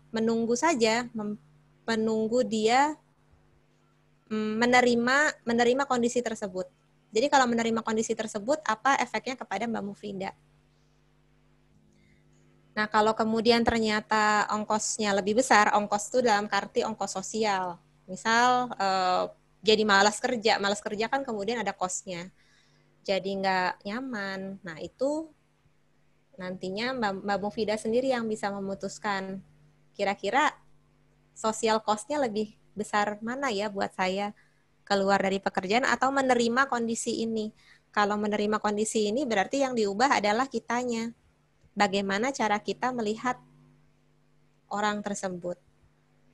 Jadi kalau saya sih biasanya mengajukan pilihannya, lu mau maafin dia apa kagak maafin dia? Kalau lu mau maafin dia, ya udah, coba pahami dia. Kalau lu nggak mau maafin dia dan menerima kondisi ini, ya terus aja dimaafin, diteruskan saja kondisi ini. Mau sampai kapan? Tapi pertanyaannya.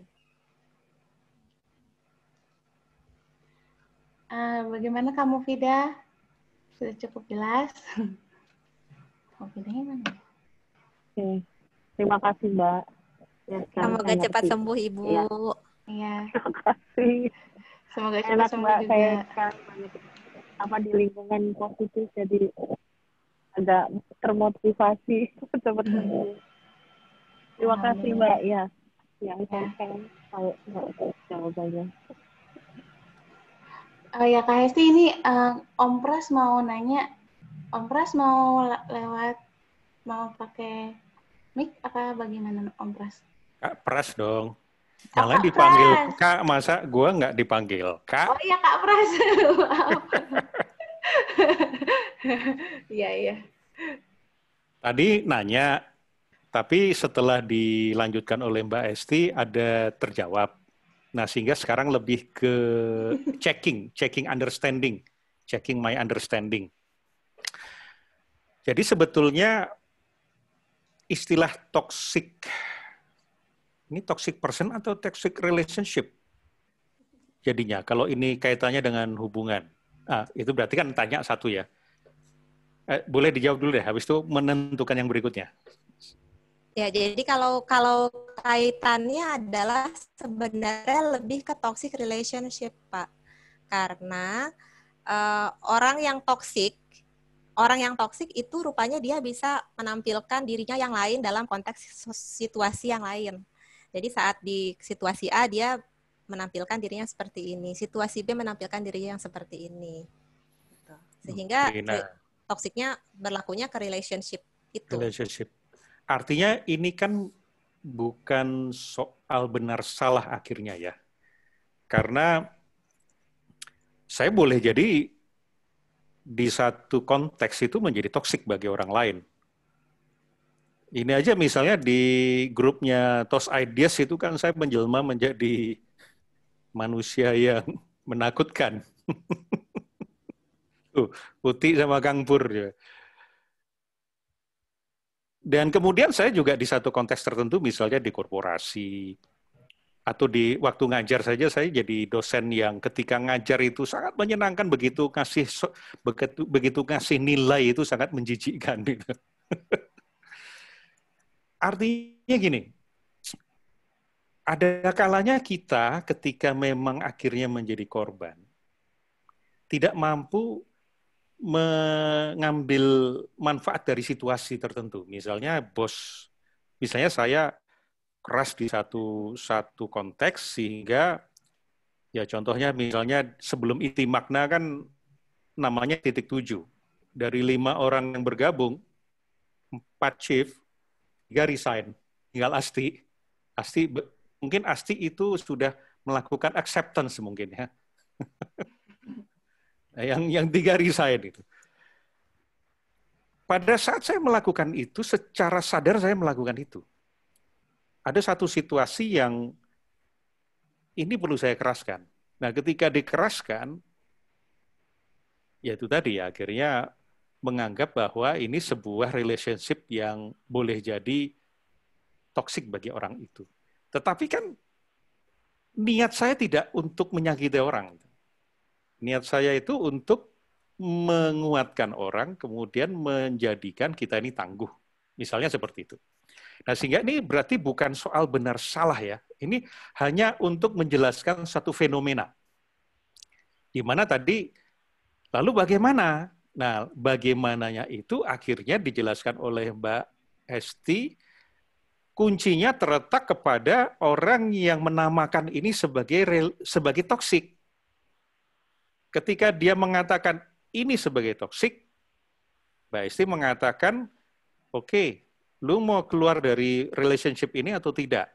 Mana social cost yang paling tinggi? Kalau ternyata kalau keluar justru social cost-nya tinggi, berarti gue perlu sama dia terus. Nah, sehingga kata Mbak Esti, ya sudah lu terima. Lu terima, kemudian pahami dia. Nah, di sini mungkin ada satu bridge atau satu jembatan atau anak tangga yang mungkin saya tambahkan sedikit. Ini soal self-esteem. Jadi tadi Mbak Esti sudah mengatakan bahwa ketika kita menerima diri sendiri, dan kemudian appreciate, menghargai diri sendiri, dan kalau Anda ikut Leo dan, pasti ikut Leo semua, atau Anda ingat Leo, itu tambah satu lagi kan mensyukuri diri, menakjubi diri. Kalau 3 itu kita lakukan, kita memiliki self-esteem, yaitu bahwa apapun yang terjadi tidak menjatuhkan harga diriku. Bahwa aku adalah manusia yang berharga, sehingga ketika misalnya dibully, lu gendut, lu mau gue nambah berapa kilo, sini gue jabanin. Nah, dia tidak lagi menjadikan evaluasi gendut itu sebagai dilekatkan kepada harga dirinya. Karena harga dirinya adalah harga diri yang tinggi. Atribut-atribut itu tidak akan menjatuhkan dia. Kalau tadi kita mempraktekkan yang self-acceptance, self-appreciation ya Mbak ya. Tambah satu lagi dengan self-awe atau self-gratitude, syukur. Nah, apakah pemahaman saya ini benar ya, itu bahwa ini adalah soal menjelaskan fenomena saja? Gimana, Pak? Iya, Pak. Jadi jadi awalnya karena fenomena toxic people kan jadi semakin banyak dibahas, Pak. Jadi kemudian saya ingin kita mencoba mengevaluasi lagi nih, toksiknya sebenarnya ada di mana. Jangan-jangan kalau kemudian kita dilingkari oleh orang-orang yang toksik.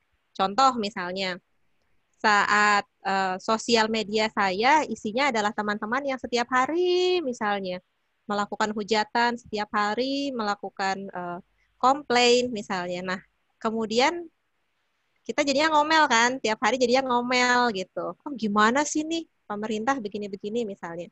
Gimana sih nih jalanan di depan rumah nggak bagus misalnya gitu. Tanpa kemudian kita melakukan sesuatu. Nah, kita sebenarnya yang memilih mau tetap bertahan dalam kondisi tersebut, dikelilingi orang-orang yang toksik, atau kemudian kitanya yang melakukan detox terhadap diri kita sendiri nih, detox sosial. Yang pertama ya tadi misalnya teman-temannya mau temennya diputusin, di unfriend, atau kita yang mengubah persepsi kita terhadap teman-teman kita itu. Oke, boleh lanjut lagi tanya dikit? Boleh, Pak. Tapi memang kita ini jangan sok punya self-esteem, sok kuat. Karena saya juga pernah meng-unfriend beberapa orang. Ini bikin pikiran gue senep aja lah. Udah. Artinya bolehlah kita menerima diri, ya nggak apa-apa, kita menikmati sebagai korban. Toh juga nggak ada social cost meng-unfriend orang yang juga kita nggak terlalu kenal. Nah, yang berikutnya adalah, ini juga sebagai critical thinking saya aja. Tadi ketika bicara tentang kalau nggak pengen diperlakukan seperti itu, jangan memperlakukan orang lain seperti itu. Tapi kalau dari kacamata saya punya pengalaman bahwa misalnya saya nggak suka dicemburuin. Tapi ada orang loh yang suka dicemburuin. Jadi kalau misalnya Anda melakukan relationship dengan seseorang, belum tentu itu merupakan vice versa gitu. Justru orang itu suka dicemburuin. Padahal Anda nggak suka dicemburuin. Jadi buatlah supaya dia cemburu. Karena dia suka dicemburui. Ada seperti itu saya temukan. Karena juga seperti kata pepatah itu kan, kalau soal hukum karma ini, ketika engkau sering menggoda istri orang lain, maka hati-hati. Istri orang lain akan menggoda dirimu juga. Begitu.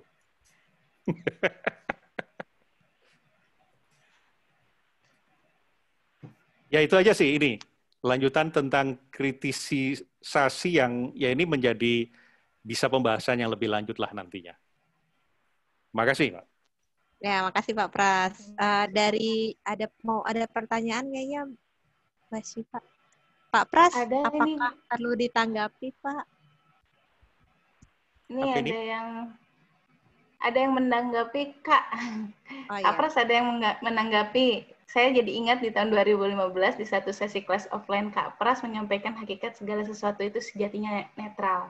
Toksik itu lebih ke pelekatan atau tafsiran kita pada hal atau sosok mohon dikonfirmasi. Loh, toksik itu bisa kita jadikan vitamin kok. Tapi itu di kelas yang berbayar nanti, Mbak. Jangan di sini. Ini forumnya Mbak Hesti. Nanti ikut mastering your emotion. Lumayan promosi. Oke, tadi Kak Iis, Atana mau bertanya? Masih ada waktu kah? Kita sampai 9.15 kan? Oh, 9.15. Oke. Masih 12 menit lagi. Mbak ini kan bahasnya toxic ya, Mbak. Aku kan sering juga bahas-bahas tentang toxic people ini. Nah, sementara yang tadi Mbak bahas itu kebanyakan kalau nggak salah ya, karena saya di tengah-tengah, tentang orang-orang yang memiliki traumatik masa lalu dan akhirnya berdampak kepada sikapnya mereka di saat ini. Nah, apakah toxic people itu memang semua orang yang memiliki luka-luka, trauma yang belum selesai? Atau toxic itu ya orang-orang yang, kalau dulu aku pernah bahas ada tipe-tipenya gitu, toxic people. Nah, kalau yang tadi itu, yang Mbak bahas, apakah orang-orang memiliki luka masa lalu yang akhirnya berdampak kepada cara mereka bersikap dan berhubungan sama orang lain? Gitu. Jadi, toxic itu apakah emang yang punya luka-luka atau ada jenis-jenisnya? Karena aku tahunya tuh kalau toxic people ada beberapa macam gitu, Mbak. Iya. The controller, yang the narsis, drama magnet, energi vampir, ada 6 jenis toxic people. Iya, Mbak. Jadi toxic people-nya sendiri kan ada bermacam-macam, tapi di-consider toxic ada lawannya gitu. Jadi orang tersebut kemudian bereaksi terhadap toxic people jenis tertentu. Saya mungkin tidak akan bereaksi kepada orang yang energi vampir misalnya, tapi mungkin akan ke jenis toxic people yang lain. Nah, tapi ya, saya menyadari bahwa setiap orang itu dia punya jejak sejarah. Jadi pasti ada sejarahnya. Kenapa dia kemudian menjadi begitu tuh nggak ujuk-ujuk langsung kemudian menjadi toxic. Jadi saat kemudian melihat toxic people, maka pertanyaannya adalah apa yang terjadi pada dirinya sehingga kemudian dia menjadi seperti itu. Selain apa yang terjadi pada diri saya sehingga kemudian saya merespon orang yang seperti itu. Iya, berarti toxic people itu adalah orang-orang yang masih memiliki jejak luka yang di masa lalu, masa kecil, atau peristiwa-peristiwa yang mungkin belum selesai sama dirinya dan akhirnya menjadi toxic people di masa kini, begitukah? Ya. Oh, I see. Oke, Mbak. Konfirmasi aja. Yap. Thank you. Terima kasih, Kak Iis. Sama-sama, terima kasih. Ya, ada lagi teman-teman yang mau ditanyakan? Masih ada 10 menit. 10 menit lagi bagi teman-teman yang mau bertanya. Mbak Siva boleh? Aku boleh? Oh boleh, silahkan kali ya. Langsung boleh Bu Hesti. Ya. Boleh Bu. Baik, terima kasih. Oke, Bu Hesti, barangkali kemudian juga sudah ada Bu Hesti membaca penelitian atau lain sejenisnya begitu terkait dengan detox sosial ini dan kemudian dia adalah terapi bukan obat. Apakah mungkin gitu kemudian ini juga menjadi alasan sebagian kita mempercayai pada pengobatan non medis untuk sakit fisik? Apakah ini bisa menjadi alasan? Yang menjadi alternatif juga untuk kemudian misalkan mengobati sakit fisik itu dengan detox sosial begitu atau kemudian dengan detox pribadi begitu di luar tanpa obat seperti itu. Kira-kira. Social detox sendiri kan asalnya memang dari terapi untuk penanganan kecanduan narkoba, adiksi alkohol, begitu ya, Mbak Lia. Tapi dilakukannya sebenarnya untuk orang-orang yang dia sudah bolak-balik ke rumah sakit, sudah bolak-balik minum obat tapi nggak sembuh-sembuh. Jadi namanya apa ya? Detox loop, alkohol loop atau jadi loop itu artinya setelah dia dikeluarin, ntar dia masuk lagi, dikeluarin lagi, masuk lagi gitu. Jadi sebenarnya lebih ke yang sudah melakukan penanganan medis tapi nggak sembuh. Jadi kadang nih, misalnya saya setiap hari sakit kepala minum obat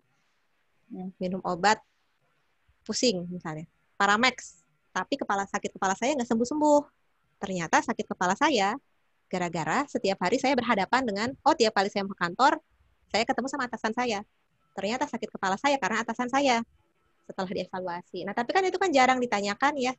Kalau untuk kondisi medis jarang ditanyakan. Tapi kalau kemudian sudah dikasih obat, tapi nggak sembuh-sembuh, nah itu jadinya dievaluasi lagi.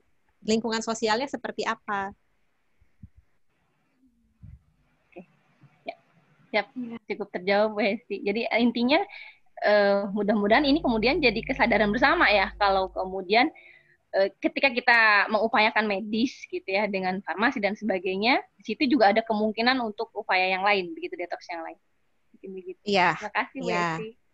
Iya, dengan tidak menafikan medis Bu, tetap diperiksa dulu. Jadi karena pengobatan kayak sosial detox itu kan dia butuh waktu.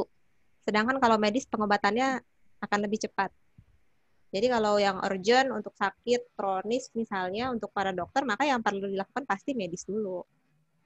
Setelah selesai pengobatan medisnya, kondisi kritis ditangani, baru pengobatan alternatif sosial misalnya. Ya. Syukran Bu. Makasih Bu Lia. Sama-sama. Oh ya Kak Hesti, ini tinggal kurang dari 6 menit lagi. Buat teman-teman, mohon maaf kalau ada pertanyaan yang belum sempat terjawab. Mungkin next time bisa ada sesi lanjutan Kak Hesti untuk penjelasan social for detox-nya. Izinkan saya teman-teman untuk membacakan rangkuman mengenai materi malam ini tentang social for detox. Jadi toxic person itu terkait terhadap hubungan, emosi bisa naik turun karena sesuatu yang tidak ada di depan kita. Ketika kita memikirkan seseorang yang kita tidak sukai, maka akan ada reaksi dalam tubuh kita. Nah, terkait dengan benci, ada beberapa hal, diantaranya merasa takut kepada orang lain, merasa takut kepada diri kita sendiri, merasa takut adanya kekurangan atau kekurang memahami diri sendiri, dan kita belum memiliki ruang kelemahan.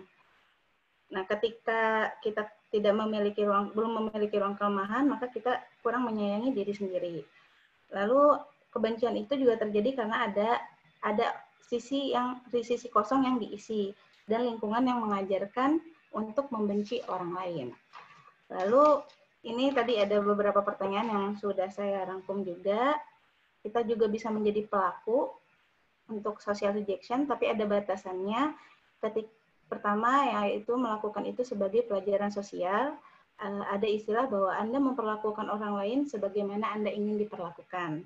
Kemudian memberikan feedback bahwa rasa sakit itu butuh dan akan membuat kita bertumbuh. Lalu untuk toxic relation kita perlu adanya supporting group. Nah, kalau untuk toxic person muncul itu karena mengingatkan adanya hal yang terjadi di masa lalu. Social detox adalah alternatif terapi non-obat. Bisa melakukan terhadap diri kita sendiri atau orang lain. Jika kita melakukan terhadap orang lain dan kalau kita belum profesional, syaratnya hanya kita pernah berhadapan dengan kasus tersebut. Tahapannya adalah lakukan penerimaan diri, memeluk kelemahan kita, lalu mengapresiasi diri, kelemahan bisa menjadi kekuatan di lingkungan yang tepat, dan tambahan dari Kak Pras tadi ada mensyukuri diri yang merupakan bagian dari self-esteem, lalu yang terakhir adalah memilih bahagia tanpa syarat. Lalu menerima bahwa merasakan emosi negatif, karena negatif emosi itu membentuk agar tidak menjadi toksik. Dan terakhir menerima masa lalu dan merancang masa depan. Ya, masih ada 3 menit lagi teman-teman. Demikian konklusi dari saya atau kesimpulan rangkuman yang saya rangkum. Terima kasih untuk kehadirannya malam ini, luar biasa. Terima kasih juga kepada Om Pras, kepada Kak Hesti, dan kepada teman-teman yang sudah mengizinkan saya untuk menjadi moderator malam ini. Alhamdulillah saya juga banyak banget dapat ilmu, dan semoga ini bisa menjadi wasilah kita untuk membuat hidup kita lebih baik lagi. Terima kasih teman-teman semuanya. Mohon maaf untuk segala kekurangannya. Terima kasih. Terima kasih Mbak Hesti. Terima kasih. Temani saya. Terima kasih Pak, teman-teman. Ya Allah, terima kasih banyak. Hati-hati semuanya di sana. Pras, Uti, semuanya. Bye. Keren. Hai Kak Fida, yang berkopiah jangan sampai lepas. Iya, terima kasih. Menikmati banyak. karantinanya dengan happy. Terima kasih. Aduh, Masya Allah. Terima kasih. Makasih doanya semuanya. Amin. Amin.